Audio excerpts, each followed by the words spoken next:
आप जी सुन रहे हो जगत गुरु तत्वदर्शी संत रामपाल जी महाराज द्वारा लिखित किताब जीने की राह दा पन्ना नंबर 110। मलाहा ने नौका भेज के कबीर जी दे कोल लै जाके राजा दा आदेश सुनाया कि आप नू सिकंदर बादशाह याद कर रहे हन, आप चलो। परमेश्वर कबीर जी उस जहाज यानी वड्डी नौका विच बैठ के किनारे आए। राजा सिकंदर ने फिर गिरफ्तार करवा के हथ पैर बन के खूनी हाथी कोलों मरवाउण दी आग्या कर दिती। चारों पासे जनता खड़ी सी, सिकंदर उच्चे स्थान उत्ते बैठे सन। परमात्मा नू बन जोड़ के पृथ्वी उत्ते पाके रखिया सी। महावत यानी हाथी दे ड्राइवर ने हाथी नू शराब पिलाई अते कबीर जी नू कुचल के मरवाउण दे लई कबीर जी दे वल वधिया। कबीर जी ने अपने कोल एक बब्बर शेर खड़ा दिखा दिता। ਉਹ ਕੇਵਲ ਹਾਥੀ ਨੂੰ ਦਿਖਾਈ ਦਿੱਤਾ। ਹਾਥੀ ਚਿੰਗਾੜ ਮਾਰ ਕੇ ਡਰ ਦੇ ਮਾਰੇ ਵਾਪਸ ਭੱਜ ਗਿਆ। ਮਹਾਵਤ ਨੂੰ ਨੌਕਰੀ ਦਾ ਡਰ ਸਤਾਉਣ ਲੱਗਾ। ਹਾਥੀ ਨੂੰ ਪਾਲੇ ਮਾਰ ਕੇ ਕਬੀਰ ਜੀ ਦੀ ਵੱਲ ਲੈ ਜਾਣ ਲੱਗਿਆ, ਪਰੰਤੂ ਹਾਥੀ ਉਲਟਾ ਭੱਜੇ। ਫਿਰ ਪੀਲਵਾਨ ਯਾਨੀ ਮਹਾਵਤ ਨੂੰ ਵੀ ਸ਼ੇਰ ਖੜਾ ਦਿਖਾਈ ਦਿੱਤਾ ਤਾਂ ਡਰ ਦੇ ਮਾਰੇ ਉਸ ਦੇ ਹੱਥ ਤੋਂ ਅੰਕੁਸ਼ ਡਿੱਗ ਗਿਆ। ਹਾਥੀ ਭੱਜ ਗਿਆ। ਪਰਮੇਸ਼ਵਰ ਕਬੀਰ ਜੀ ਦੇ ਬੰਧਨ ਟੁੱਟ ਗਏ। कबीर जी खड़े होए ते अंगड़ाई लई तां लंबे वध गए। सिर आसमान नू छूंहदा दिखाई देण लगा, प्रकाशवान शरीर दिखाई देण लगा। सिकंदर राजा पै नाल कंबदा होया परमेश्वर कबीर जी दे चरनां विच डिग गया। खिमा याचना कीती ते कहा कि आप परमेश्वर हो, मेरी जान बख्शो, मेरे तो भारी भुल होई है। मैं हुण आप नू पहचान गया हां, आप खुद अल्लाह पृथ्वी उत्ते आए हो। फिर परमेश्वर कबीर जी काशी नगर विच आए ते उसी गणिका दे मकान दे चौंक विच बैठ गए। लड़की परमात्मा दे चरण दबा रही सी। परमेश्वर कबीर जी दे पैर अपनिया साथला यानी गोडिया तो उपर दी टंग उत्ते रख लए। इन्हां बाणियां दा शब्द अर्थ उपर संखेप विच कीता है। बाणी संख्या 726 तो 741 तक। फिर गणिका कै संग चले, शीशी भरी शराब। गरीबदास उस पुरी में जुलाहा पया खराब। तारी बाजीपुरी में पिशट जुलहदी नीच। गरीबदास गणिका सजी दहो संतो कैवीच। गावत बैन बिलासपद गंगाजल पीवंत। गरीबदास विहल पये मतवालय कुमंत। पड़वा पड़वा सब कहे कोई ना जाने खोज। दास गरीब कबीर करम बांटत शिरका बोझ। देखो गणिका संग लई कहते कौम 36। गरीबदास इस जुलहदी का दर्शन आन हदीस। शाह सिकंदर को सुनी पिशट हुए दो संत। गरीबदास चारों वरण उठी लागे सब पंथ। चार वरण छठ आश्रम दोनों दीन खुशहाल। गरीबदास हिंदू तुर्क पड़िया शहर गल जाल। शाह सिकंदर कह गए सुनी कबले अरदास। गरीबदास तलबा हुई पकड़े दोनों दास। कहो कबीर यह कया किया गणिका लीन ही संग। गरीबदास भूले भक्ति पर्या भजन में पंग। सुनो सिकंदर बादशाह हमरी अर्ज आवाज। गरीबदास व राखिशी जिन जो साजया साज। जड़ियान तौक जंजीर गल शाह सिकंदर आप। गरीबदास पद लीन है तारी अजपा जाप।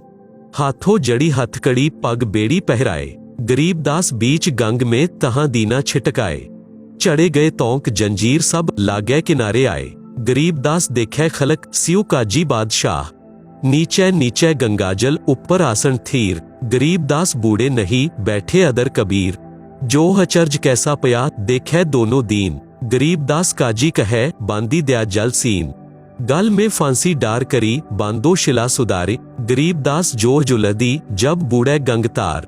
आप जी सुन रहे हो जगत गुरु तत्वदर्शी संत रामपाल जी महाराज द्वारा लिखित किताब जीने की राह दा पन्ना नंबर 111।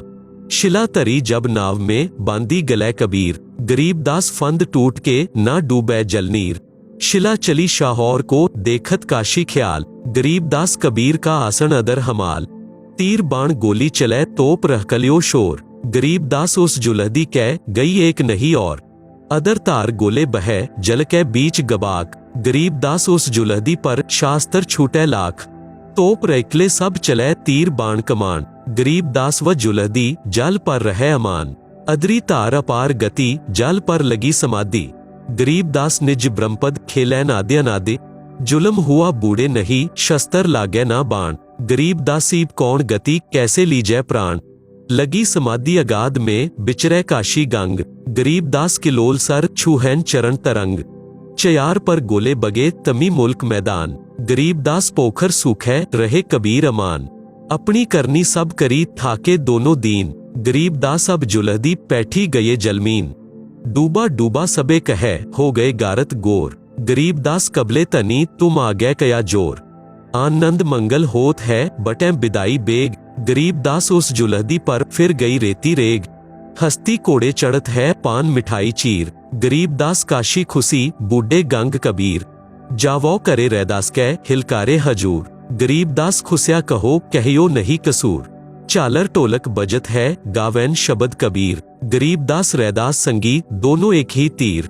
काजी पंडित सब गए शाह सिकंदर उठ, गरीब दास रैदास कै पेख गए जटजूट। कोठी कुठले सब चके बासन टींडर गोले, गरीब दास रहदास सुनो कहाँ व बोल। वे प्रगट पूरन पुरुष है अविनाशी अलख अला, गरीब दास रहदास कहे सुनो सिकंदर शाह। सूरजमुखी सुपान सर खिले फूल गुलजार, गरीब दास काजी पंडित करता शाह पुकार। शाह सिकंदर फिर गए उस गंगा कै तीर, दास गरीब कबीर हरी बैठे ऊपर नीर। बैठी मला जहाज में गए तार कै बीच, गरीब दास हर हर करे प्रेम फुहारे सींच। करी अर्ज मला तहा दीन दुनी बादशाह, गरीब दास आसन उदर लगी समाधि जुला। पनवर फिरत है गंग जल फूल उगाने कोटे, गरीब दास तहा बंदगी हरिजन हर की ओट। सकल सीढ़ी लाए कर उतरे तहा मला, गरीब दास हम बंदगी याद किए बादशाह। बैठ कबीर जहाज में आए गंगा काट, गरीब दास काशी थकी हांडे बहु विधि बाट। बाणी नंबर 726 ਤੋਂ 730 ਦਾ ਸ਼ਬਦ ਅਰਥ। ਪਰਮਾਤਮਾ ਕਬੀਰ ਜੀ ਨੇ ਸ਼ਿਸ਼ਾ ਦੀ ਪ੍ਰੀਖਿਆ ਲੈਣ ਦੇ ਉਦੇਸ਼ ਨਾਲ ਇੱਕ ਸ਼ੀਸ਼ੀ ਵਿੱਚ ਗੰਗਾ ਦਰਿਆ ਦਾ ਜਲ ਭਰ ਲਿਆ। ਕਾਸ਼ੀ ਸ਼ਹਿਰ ਦੀ ਪ੍ਰਸਿੱਧ ਵੈਸ਼ਿਆ ਅਤੇ ਰਵਿਦਾਸ ਸੰਤ ਜੀ ਦੇ ਨਾਲ ਕਿਰਾਏ ਦੇ ਹਾਥੀ ਤੇ ਚੜ੍ਹ ਕੇ ਕਾਸ਼ੀ ਸ਼ਹਿਰ ਦੇ ਮੁੱਖ ਬਾਜ਼ਾਰ ਦੀ ਗਲੀਆਂ ਵਿੱਚ ਘੁੰਮਣ ਲੱਗੇ। ਸ਼ੀਸ਼ੀ ਨੂੰ ਮੂੰਹ ਲਗਾ ਕੇ ਜਲ ਪੀ ਰਹੇ ਸਨ, ਪਰੰਤੂ ਅਦਾ ਕਰ ਰਹੇ ਸਨ ਜਿਵੇਂ ਸ਼ਰਾਬ ਪੀ ਰਹੇ ਹੋਣ। ਰਵਿਦਾਸ ਜੀ ਹਾਥੀ ਨੂੰ ਚਲਾ ਰਹੇ ਸਨ। ਪਿੱਛੇ ਵੈਸ਼ਿਆ ਬੈਠੀ ਸੀ। ਵੈਸ਼ਿਆ ਦੇ ਪਿੱਛੇ ਕਬੀਰ ਜੀ ਵੈਸ਼ਿਆ ਦੇ ਗਲੇ ਵਿੱਚ ਹੱਥ ਪਾ ਕੇ ਆਸ਼ਿਕ ਦੀ ਤਰ੍ਹਾਂ ਅਭਿਨੈ ਕਰ ਰਹੇ ਸਨ। ਕਾਸ਼ੀ ਸ਼ਹਿਰ ਦੇ ਵਿਅਕਤੀ ਇਹ ਦੇਖ ਕੇ ਹੱਥਾਂ ਨਾਲ ਤਾਲੀਆਂ ਵਜਾਉਣ ਲੱਗ ਕਿ ਦੇਖੋ ਕਬੀਰ ਨੀਚ ਜੁਲਾਹਾ ਵੈਸ਼ਾ ਨੂੰ ਨਾਲ ਲੈ ਕੇ ਗਲੇ ਵਿੱਚ ਹੱਥ ਪਾ ਕੇ ਮਤਵਾਲਾ ਹੋ ਕੇ ਘੁੰਮ ਰਿਹਾ ਹੈ। ਪਰਮਾਤਮਾ ਕਬੀਰ ਜੀ ਭਗਤੀ ਦੇ ਸ਼ਬਦ ਕਵਿਤਾ ਗਾ ਰਹੇ ਸਨ ਅਤੇ ਚੁੰਮ ਰਹੇ ਸਨ। ਜਨਤਾ ਸਮਝ ਰਹੀ ਸੀ ਕਿ ਗਾਣੇ ਗਾ ਰਿਹਾ ਹੈ, ਅਪਦਰ ਤਰੀਕੇ ਨਾਲ ਵੈਸ਼ਿਆ ਨੂੰ ਲਿਪਟਿਆ ਬੈਠਾ ਹੈ। ਇਸ ਨੇ ਲੋਕ ਲਾਜ ਵੀ ਉਤਾਰ ਦਿੱਤੀ ਹੈ। आप जी सुन रहे हो जगत गुरु तत्वदर्शी संत रामपाल जी महाराज द्वारा लिखित किताब जीने की राह दा पन्ना नंबर 112। काशी नगर दे सब नागरिक कबीर जी नू पड़वा पड़वा यानी विभचारी कहन लगे, परंतु इस राज नू कोई नहीं समझ पा रहा सी कि परमात्मा कबीर जी सतगुरु रूप विच अनेका शिशा नू दिख्या दे चुके सन। उन्हां दे पापा दा भार अपने सिर ते लै रखिया सी। शिष गुरु आग्या दा पालन नहीं कर रहे सन, उन्हां दे भार तो मुक्त हो रहे सन। शिशगण ए लीला देख के नाम दिख्या त्याग के कबीर जी तो दूर हो गए। उन्हां दे सत्संग विचार भी सुनन दे लई सत्संग जाना भी त्याग दिता। जिन्ने शिशान ने नाम त्याग्या उन्हां दा भार कबीर जी दे सिर तो उतर गया। काशी शहर दे 36 बिरादरी दे व्यक्ति कह रहे सन कि देखो गणिका यानी वैशा नू नाल लैके चल रहा है। इस जुलाहे कबीर दे दर्शन नाल भी पाप लगदा है। बाणी नंबर 731 ਤੋਂ 754 ਦਾ ਸ਼ਬਦ ਅਰਥ। ਉਹਨਾਂ ਦਿਨਾਂ ਵਿੱਚ ਦਿੱਲੀ ਦਾ ਰਾਜਾ ਸਿਕੰਦਰ ਲੋਧੀ ਕਾਸ਼ੀ ਵਿੱਚ ਠਹਿਰਿਆ ਹੋਇਆ ਸੀ। ਕਿਉਂਕਿ ਉਹ ਪੂਰੇ ਪੁਰਾਣੇ ਭਾਰਤ ਦਾ ਸਮਰਾਟ ਸੀ, ਉਸ ਦੇ ਅਧੀਨ ਛੋਟੇ ਰਾਜ ਵੀ ਸਨ। ਕਾਸ਼ੀ ਨਗਰ ਦਾ ਨਰੇਸ਼ ਬੀਰਦੇਵ ਸਿੰਘ ਬਗੇਲ ਵੀ ਸਿਕੰਦਰ ਦੇ ਅਧੀਨ ਸੀ। ਪਰਮਾਤਮਾ ਕਬੀਰ ਜੀ ਵੀ ਅਨੋਖੀ ਲੀਲਾ ਉਸ ਹੀ ਸਮੇਂ ਕਰਿਆ ਕਰਦੇ ਸਨ ਜਿਸ ਵੇਲੇ ਦਿੱਲੀ ਦਾ ਰਾਜਾ ਸਿਕੰਦਰ ਕਾਸ਼ੀ ਸ਼ਹਿਰ ਵਿੱਚ ਆਇਆ ਹੋਵੇ। ਪਰਮੇਸ਼ਵਰ ਤਾਂ ਜਾਣਦੇ ਹਨ ਕਿ ਜਿੰਨੇ ਵੀ ਮਾਨਵ ਜਿਸ ਧਰਮ ਦੇ ਹਨ ਅਤੇ ਹੋਰ ਜੀਵ ਸਭ ਉਸ ਦੇ ਆਪਣੇ ਬੱਚੇ ਹਨ, ਉਹਨਾਂ ਦੇ ਬਚਨ ਨਾਲ ਉਤਪੰਨ ਹਨ। ਪਿਤਾ ਹੋਣ ਦੇ ਨਾਤੇ ਪਰਮੇਸ਼ਵਰ ਕਬੀਰ ਜੀ ਵੀ ਆਪਣੇ ਬੱਚਿਆਂ ਨੂੰ ਕਾਲ ਦੇ ਚੁੰਗਲ ਤੋਂ ਨਿਕਾਲਣ ਦੇ ਲਈ ਯਤਨ ਕਰਦੇ ਰਹਿੰਦੇ ਹਨ। ਪਰਮੇਸ਼ਵਰ ਕਬੀਰ ਜੀ ਚਾਹੁੰਦੇ ਸਨ ਕਿ ਕਿਸੇ ਤਰ੍ਹਾਂ ਸਿਕੰਦਰ ਨੂੰ ਮੇਰੇ ਸਮਰੱਥ ਦਾ ਪਤਾ ਚੱਲ ਜਾਵੇ ਅਤੇ ਇਹ ਆਪਣੇ ਰਾਜ ਵਾਲੇ ਖੇਤਰ ਵਿੱਚ ਮੇਰੇ ਸਤ ਗਿਆਨ ਦੇ ਪ੍ਰਚਾਰ ਵਿੱਚ ਸਹਿਯੋਗ ਕਰੇ ਅਤੇ ਆਪਣਾ ਵੀ ਕਲਿਆਣ ਕਰਵਾਏ। ਭਾਰਤ ਵਿੱਚ ਹਿੰਦੂ ਗੁਰੂ ਬ੍ਰਾਹਮਣ ਅਤੇ ਮੁਸਲਮਾਨ ਕਾਜੀ ਮੁਲਾਣਾ ਦੀ ਆਪਸ ਵਿੱਚ ਕਦੇ ਨਹੀਂ ਬਣੀ ਸੀ। ਧਰਮ ਦੇ ਨਾਮ ਤੇ ਝਗੜਾ ਖੜਹਾ ਰੱਖਦੇ ਸਨ, ਪਰੰਤੂ ਜਦੋਂ ਕਬੀਰ ਜੀ ਦੀ ਗਲਤੀ ਉਹਨਾਂ ਨੂੰ ਮਿਲ ਜਾਂਦੀ ਤਾਂ ਸਭ ਇੱਕ ਹੋ ਕੇ ਕਬੀਰ ਜੀ ਦਾ ਜ਼ੋਰਦਾਰ ਵਿਰੋਧ ਕਰਦੇ ਸਨ। ਕਾਰਨ ਇਹੀ ਸੀ ਕਿ ਪਰਮਾਤਮਾ ਕਬੀਰ ਜੀ ਦੋਨਾਂ ਧਰਮਾਂ ਦੇ ਪ੍ਰਚਾਰਕ ਦੇ ਗਿਆਨ ਨੂੰ ਗਲਤ ਸਿੱਧ ਕਰਦੇ ਸਨ। ਕਹਿੰਦੇ ਸਨ ਕਿ ਇਹਨਾਂ ਧਰਮ ਪ੍ਰਚਾਰਕਾਂ ਨੂੰ ਆਪਣੇ ਧਰਮ ਗ੍ਰੰਥਾਂ ਦਾ ਵੀ ਗਿਆਨ ਨਹੀਂ ਹੈ। ਸਭ ਦੇ ਸਭ ਸ਼ਸਤਰਾਂ ਦੇ ਵਿਰੁੱਧ ਗਿਆਨ ਜਾਂ ਭਗਤੀ ਦੱਸਦੇ ਸਨ, ਜਿਸ ਕਾਰਨ ਸਾਧਕ ਨੂੰ ਕੋਈ ਆਧਿਆਤਮਕ ਲਾਭ ਪਰਮਾਤਮਾ ਵੱਲੋਂ ਨਹੀਂ ਮਿਲ ਰਿਹਾ ਹੈ। ਕਬੀਰ ਜੀ ਤੋਂ ਦੀਖਿਆ ਲੈਣ ਵਾਲੇ ਨੂੰ ਤੁਰੰਤ ਲਾਭ ਮਿਲਦਾ ਸੀ। ਇਹੀ ਕਾਰਨ ਸੀ ਕਿ ਉਸ ਸਮੇਂ ਪਰਮਾਤਮਾ ਕਬੀਰ ਜੀ ਦੇ 64 ਲੱਖ ਸ਼ਿਸ਼ ਹੋ ਗਏ ਸਨ। ਸਭ ਮਹਾਨ ਦੁਖੀ ਸਨ। ਦੀਖਿਆ ਜਾਂ ਆਸ਼ੀਰਵਾਦ ਨਾਲ ਸਭ ਦਾ ਕਸ਼ਟ ਨਸ਼ਟ ਹੋ ਕੇ ਸਭ ਸੁਖੀ ਹੋ ਗਏ ਸਨ। ਕਬੀਰ ਜੀ ਦੇ ਅਨੁਯਾਈ ਹਿੰਦੂ ਅਤੇ ਮੁਸਲਮਾਨ ਦੋਵੇਂ ਹੀ ਬਹੁਸੰਖਿਆ ਵਿੱਚ ਬਣ ਰਹੇ ਸਨ, ਜਿਸ ਕਾਰਨ ਉਹ ਧਰਮ ਪ੍ਰਚਾਰਕ ਯਾਨੀ ਧਰਮ ਗੁਰੂ ਕਬੀਰ ਜੀ ਤੋਂ ਬਹੁਤ ਈਰਖਾ ਕਰਦੇ ਸਨ। ਇਸ ਘਟਨਾ ਨਾਲ ਉਹਨਾਂ ਨੂੰ ਪੰਖ ਲੱਗ ਗਏ। ਵਿਚਾਰ ਕੀਤਾ ਕਿ ਦਿੱਲੀ ਦਾ ਸਮਰਾਟ ਵੀ ਆਇਆ ਹੈ, ਅੱਜ ਇਸ ਜੁਲਾਹੇ ਨੂੰ ਮੌਤ ਦੀ ਸਜ਼ਾ ਦਿਲਾਵਾਂਗੇ। ਇਹ ਵਿਚਾਰ ਕਰਕੇ ਹਜ਼ਾਰਾਂ ਦੀ ਸੰਖਿਆ ਵਿੱਚ ਦੋਨਾਂ ਧਰਮਾਂ ਦੇ ਵਿਅਕਤੀ ਰਾਜਾ ਸਿਕੰਦਰ ਕੋਲ ਵਿਸ਼ਰਾਮ ਗ੍ਰਹਿ ਵਿੱਚ ਗਏ। ਆਪ ਜੀ ਸੁਣ ਰਹੇ ਹੋ ਜਗਤ ਗੁਰੂ ਤੱਤਵਦਰਸ਼ੀ ਸੰਤ ਰਾਮਪਾਲ ਜੀ ਮਹਾਰਾਜ ਦੁਆਰਾ ਲਿਖਤ ਕਿਤਾਬ ਜੀਨੇ ਕੀ ਰਾਹ ਦਾ ਪੰਨਾ ਨੰਬਰ 113। ਕਾਰਨ ਦਾ ਪਤਾ ਲੱਗਣ ਤੇ ਰਾਜਾ ਸਿਕੰਦਰ ਨੇ ਜਨਤਾ ਨੂੰ ਖੁਸ਼ ਕਰਨ ਦੇ ਲਈ ਕਿਹਾ ਕਿ ਹੁਣੇ ਗ੍ਰਿਫਤਾਰ ਕਰਵਾ ਕੇ ਉਸ ਕਬੀਰ ਨੂੰ ਮੌਤ ਦੇ ਘਾਟ ਉਤਾਰਦਾ ਹਾਂ। ਸੰਤ ਰਵਿਦਾਸ ਅਤੇ ਪਰਮਾਤਮਾ ਕਬੀਰ ਜੀ ਦੋਵਾਂ ਨੂੰ ਪੁਲਿਸ ਨੇ ਫੜ ਕੇ ਲੈ ਆਉਦਾ। ਸੰਤ ਰਵਿਦਾਸ ਜੀ ਨੂੰ ਤਾਂ ਛੱਡ ਦਿੱਤਾ ਕਿਉਂਕਿ ਕਬੀਰ ਜੀ ਨੇ ਸਭ ਆਪਣੀ ਗਲਤੀ ਮੰਨੀ ਸੀ। ਕਿਹਾ ਸੀ ਕਿ ਨਾ ਰਵਿਦਾਸ ਦਾ ਦੋਸ਼ ਹੈ, ਨਾ ਗਣਿਕਾ ਦਾ, ਸਭ ਕੁਝ ਮੈਂ ਕੀਤਾ ਹੈ। ਸਿਕੰਦਰ ਲੋਧੀ ਦਾ ਆਸਾਦ ਰੋਗ ਪਰਮੇਸ਼ਵਰ ਕਬੀਰ ਜੀ ਦੇ ਆਸ਼ੀਰਵਾਦ ਨਾਲ ਸਮਾਪਤ ਹੋਇਆ ਸੀ। ਕਮਾਲ ਲੜਕੇ ਨੂੰ ਅਤੇ ਕਮਾਲੀ ਲੜਕੀ ਨੂੰ ਅਤੇ ਸਵਾਮੀ ਰਾਮਾਨੰਦ ਜੀ ਨੂੰ, ਜਿਸ ਦੀ ਹੱਤਿਆ ਸਿਕੰਦਰ ਲੋਧੀ ਨੇ ਕੀਤੀ ਸੀ।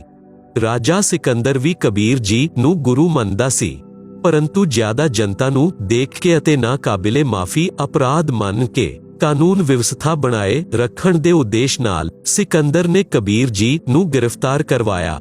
ਫਿਰ ਵੀ ਕੁਝ ਗੁਰੂ ਮਰਿਆਦਾ ਦਾ ਧਿਆਨ ਰੱਖਦੇ ਹੋਏ ਪ੍ਰਸ਼ਨ ਕੀਤਾ ਕਿ ਕਬੀਰ ਜੀ ਆਪ ਇੰਨੇ ਨੇਕ ਵਿਚਾਰਾਂ ਵਾਲੇ ਸੀ, ਇਹ ਕੀ ਕਰ ਬੈਠੇ? ਆਪ ਨੇ ਵੈਸ਼ਿਆ ਨੂੰ ਨਾਲ ਲੈ ਲਿਆ, ਆਪ ਭਗਤੀ ਭੁੱਲ ਗਏ, ਆਪ ਦਾ ਭਜਨ ਯਾਨੀ ਨਾਮ ਖੰਡ ਹੋ ਗਿਆ, ਭਗਤੀ ਦਾ ਨਾਸ਼ ਕਰ ਲਿਆ। ਕਬੀਰ ਜੀ ਨੇ ਉੱਤਰ ਦਿੱਤਾ ਕਿ ਹੇ ਸਿਕੰਦਰ ਬਾਦਸ਼ਾਹ, ਤੁਹਾਡੇ ਪ੍ਰਸ਼ਨ ਦਾ ਉੱਤਰ ਸੁਣੋ। ਜਿਸ ਪਰਮੇਸ਼ਵਰ ਨੇ ਸਭ ਬ੍ਰਹਿਮੰਡਾਂ ਨੂੰ ਬਣਾ ਕੇ ਸੁਰੱਖਿਅਤ ਰੱਖਿਆ ਹੈ, ਉਹ ਮੇਰੀ ਵੀ ਰੱਖਿਆ ਕਰੇਗਾ। ਸਿਕੰਦਰ ਲੋਧੀ ਨੇ ਜਨਤਾ ਨੂੰ ਸ਼ਾਂਤ ਕਰਨ ਦੇ ਉਦੇਸ਼ ਨਾਲ ਆਪਣੇ ਹੱਥਾਂ ਨਾਲ ਕਬੀਰ ਪਰਮੇਸ਼ਵਰ ਦੇ ਹੱਥਾਂ ਵਿੱਚ ਹੱਥਕੜੀ, ਪੈਰਾਂ ਵਿੱਚ ਬੇੜੀ, ਗਲੇ ਵਿੱਚ ਤੋਕ ਪਹਿਨਾ ਕੇ ਗੰਗਾ ਦਰਿਆ ਦੇ ਵਿਚਕਾਰ ਸੁੱਟ ਕੇ ਮਾਰਨ ਦਾ ਆਦੇਸ਼ ਸੁਣਾ ਦਿੱਤਾ। ਰਾਜਾ ਦੇ ਆਦੇਸ਼ ਅਨੁਸਾਰ ਕਬੀਰ ਜੀ ਨੂੰ ਗੰਗਾ ਨਦੀ ਦੇ ਵਿਚਕਾਰ ਨੌਕਾ ਦੇ ਦੁਆਰਾ ਲੈ ਜਾ ਕੇ ਜਲ ਵਿੱਚ ਸੁੱਟ ਦਿੱਤਾ। ਪਰਮੇਸ਼ਵਰ ਕਬੀਰ ਜੀ ਦੇ ਹੱਥਾਂ ਦੀ ਹੱਥਕੜੀ, ਪੈਰਾਂ ਦੀ ਬੇੜੀ ਅਤੇ ਗਲੇ ਦੀ ਤੋਕ ਵਾਲੀ ਜੰਜੀਰ ਟੁੱਟ ਕੇ ਜਲ ਵਿੱਚ ਗਿਰ ਗਈਆ ਅਤੇ ਪਰਮਾਤਮਾ ਕਬੀਰ ਜੀ ਜਲ ਤੇ ਬੈਠੇ ਰਹੇ। ਇਹ ਦੇਖ ਕੇ ਕਾਜ਼ੀਆਂ ਨੇ ਕਿਹਾ ਕਿ ਇਸਨੇ ਜਾਦੂ ਯੰਤਰ ਕਰਕੇ ਜਲ ਨੂੰ ਬੰਨ ਰੱਖਿਆ, ਇਸ ਕਾਰਨ ਨਹੀਂ ਡੁੱਬ ਰਿਹਾ। ਕੁਝ ਸਮੇਂ ਤੱਕ ਜਲ ਉੱਪਰ ਬੈਠੇ ਰਹੇ। ਫਿਰ ਗੰਗਾ ਨਦੀ ਦੇ ਕਿਨਾਰੇ ਦੇ ਵੱਲ ਉਸੇ ਸਥਾਨ ਤੇ ਆ ਗਏ ਜਿਸ ਸਥਾਨ ਤੋਂ ਨੌਕਾ ਵਿੱਚ ਬਿਠਾ ਕੇ ਲੈ ਗਏ ਸਨ। ਉਸ ਸਥਾਨ ਤੋਂ ਯਾਨੀ ਗੰਗਾ ਦਰਿਆ ਦੇ ਕਿਨਾਰੇ ਤੇ ਕਈ ਹਜ਼ਾਰ ਵਿਅਕਤੀ ਦੇਖਣ ਦੇ ਲਈ ਉਪਸਥਿਤ ਸਨ। ਰਾਜਾ ਸਿਕੰਦਰ ਵੀ ਉਪਸਥਿਤ ਸੀ। ਕਾਜੀ ਅਤੇ ਮੁੱਲਾ ਅਤੇ ਬ੍ਰਾਹਮਣਾਂ ਨੇ ਵਿਚਾਰ ਕਰਕੇ ਰਾਜਾ ਨੂੰ ਕਿਹਾ ਕਿ ਇਸ ਦੇ ਗਲੇ ਵਿੱਚ ਪੱਥਰ ਦੀ ਭਾਰੀ ਵਜਨ ਵਾਲੀ ਸ਼ਿਲਾ ਬੰਨ੍ਹ ਕੇ ਦਰਿਆ ਦੇ ਵਿਚਕਾਰ ਸੁੱਟਿਆ ਜਾਵੇ, ਇਹ ਫਿਰ ਡੁੱਬੇਗਾ। ਨੌਕਾ ਵਿੱਚ ਕਬੀਰ ਜੀ ਨੂੰ ਬਿਠਾ ਕੇ ਗਲੇ ਵਿੱਚ ਲੋਹੇ ਦੀ ਮੋਟੀ ਜੰਜੀਰ ਨਾਲ ਪੱਥਰ ਦੀ ਭਾਰੀ ਸ਼ਿਲਾ ਬੰਨ੍ਹ ਕੇ ਗੰਗਾ ਨਦੀ ਦੇ ਵਿਚਕਾਰ ਜਲ ਵਿੱਚ ਪਟਕ ਦਿੱਤਾ। ਜ਼ੰਜੀਰ ਟੁੱਟ ਗਈ। ਪੱਥਰ ਦੀ ਸ਼ਿਲਾ ਜਲ ਦੇ ਉੱਪਰ ਤੈਰਦੀ ਹੋਈ ਤੇਜ਼ੀ ਨਾਲ ਚੱਲ ਕੇ ਸਿਕੰਦਰ ਰਾਜਾ ਦੇ ਵੱਲ ਆਈ। ਕਬੀਰ ਜੀ ਜਲ ਦੇ ਉੱਪਰ ਪਾਲਥੀ ਲਗਾ ਕੇ ਸੁਖ ਆਸਨ ਤੇ ਬੈਠੇ ਰਹੇ। ਅਥਾਹ ਜਲ ਥੱਲੇ ਥੱਲੇ ਵਗ ਰਿਹਾ ਹੈ। ਪਰਮਾਤਮਾ ਕਬੀਰ ਜੀ ਜਲ ਵਿੱਚ ਵੀ ਡੁੱਬੇ ਨਹੀਂ। ਜਲ ਦੀਆਂ ਲਹਿਰਾਂ ਪਰਮੇਸ਼ਵਰ ਜੀ ਦੇ ਚਰਨਾਂ ਨੂੰ ਛੂਹ ਕੇ ਉਛਲ ਕੇ ਕਿਲੋਲ ਕਰ ਰਹੀਆਂ ਸੀ। ਰਾਜਾ ਨੇ ਆਦੇਸ਼ ਦਿੱਤਾ ਕਿ ਤੀਰ ਮਾਰ ਕੇ ਇਸ ਦਾ ਅੰਤ ਕਰ ਦੇਵੋ। ਜਦੋਂ ਬਹੁਤ ਸਮੇਂ ਤੱਕ ਤੀਰ ਬਾਣੋਂ ਨਾਲ ਕਬੀਰ ਜੀ ਨਹੀਂ ਮਰੇ ਤਾਂ ਤੋਪ ਯੰਤਰ ਮੰਗਵਾਇਆ ਗਿਆ। ਤੋਪ ਦੇ ਗੋਲੇ ਅਤੇ ਤੀਰ ਦੋਵੇਂ ਹੀ ਛੱਡੇ ਗਏ, ਪਰੰਤੂ ਇੱਕ ਵੀ ਪਰਮੇਸ਼ਵਰ ਦੇ ਕੋਲ ਨਹੀਂ ਗਿਆ। आप जी सुन रहे हो जगत गुरु तत्वदर्शी संत रामपाल जी महाराज द्वारा लिखित किताब जीने की राह दा पन्ना नंबर 114। कोई गोले उस ही किनारे दे कोल दरिया विच गिरे, कोई दूर गिरे, कई तोप दे गोले ता दूर तलाबा विच गिरे, जिन्ना दा जल ही सुक गया। तोप दे कुछ गोले आस पास गिर रहे सन। परमात्मा कबीर जी दे कोल एक भी तीर बाण जा गोला नहीं गया। ਇਹ ਕੋਸ਼ਿਸ਼ 4 ਪਹਿਰ यानी 12 ਘੰਟੇ ਤੱਕ ਚੱਲੀ, ਪਰੰਤੂ ਕਬੀਰ ਜੀ ਨਹੀਂ ਮਰੇ। ਪੂਰਨ ਪਰਮਾਤਮਾ ਕਬੀਰ ਜੀ ਅਵਿਨਾਸ਼ੀ ਹਨ। ਅਵਿਨਾਸ਼ੀ ਨੂੰ ਕੌਣ ਮਾਰ ਸਕਦਾ ਹੈ? ਉਹ ਜਨਤਾ ਨੂੰ ਲੀਲਾ ਦੇ ਜ਼ਰੀਏ ਆਪਣੀ ਸਮਰੱਥਾ ਦਿਖਾ ਰਹੇ ਸਨ, ਪਰੰਤੂ ਕਾਲ ਬ੍ਰਹਮ ਨੇ ਬੁੱਧੀ ਹਰ ਰੱਖੀ ਸੀ। ਕਿਸੇ ਦੇ ਵੀ ਸੋਚ ਸਮਝ ਵਿੱਚ ਇਹ ਗੱਲ ਨਹੀਂ ਆਈ ਕਿ ਇਹ ਆਮ ਆਦਮੀ ਨਹੀਂ ਹੈ। ਜਦੋਂ ਰਾਜਾ ਅਤੇ ਪ੍ਰਜਾ ਨੇ ਸਭ ਕੋਸ਼ਿਸ਼ ਕਰ ਲਈ ਤਾਂ ਕਹਿਣ ਲੱਗੇ ਇਸ ਨੂੰ ਕਿਵੇਂ ਮਾਰਿਆ ਜਾਵੇ। ਜਦੋਂ ਸਭ ਜ਼ੁਲਮ ਕਰਕੇ ਥੱਕ ਗਏ, ਫਿਰ ਪਰਮਾਤਮਾ ਕਬੀਰ ਜੀ ਗੰਗਾ ਨਦੀ ਦੇ ਜਲ ਵਿੱਚ ਗੋਤਾ ਲਾ ਗਏ। ਉਪਸਥਿਤ ਜਨਤਾ ਅਤੇ ਰਾਜਾ ਨੇ ਮੰਨ ਲਿਆ ਕਿ ਕਬੀਰ ਜਲ ਵਿੱਚ ਡੁੱਬ ਕੇ ਮਰ ਗਿਆ। ਇਸ ਦੀ ਲਾਸ਼ ਉੱਤੇ ਰੇਤ ਜਾਂ ਗਾਰਾ ਫਿਰ ਗਿਆ।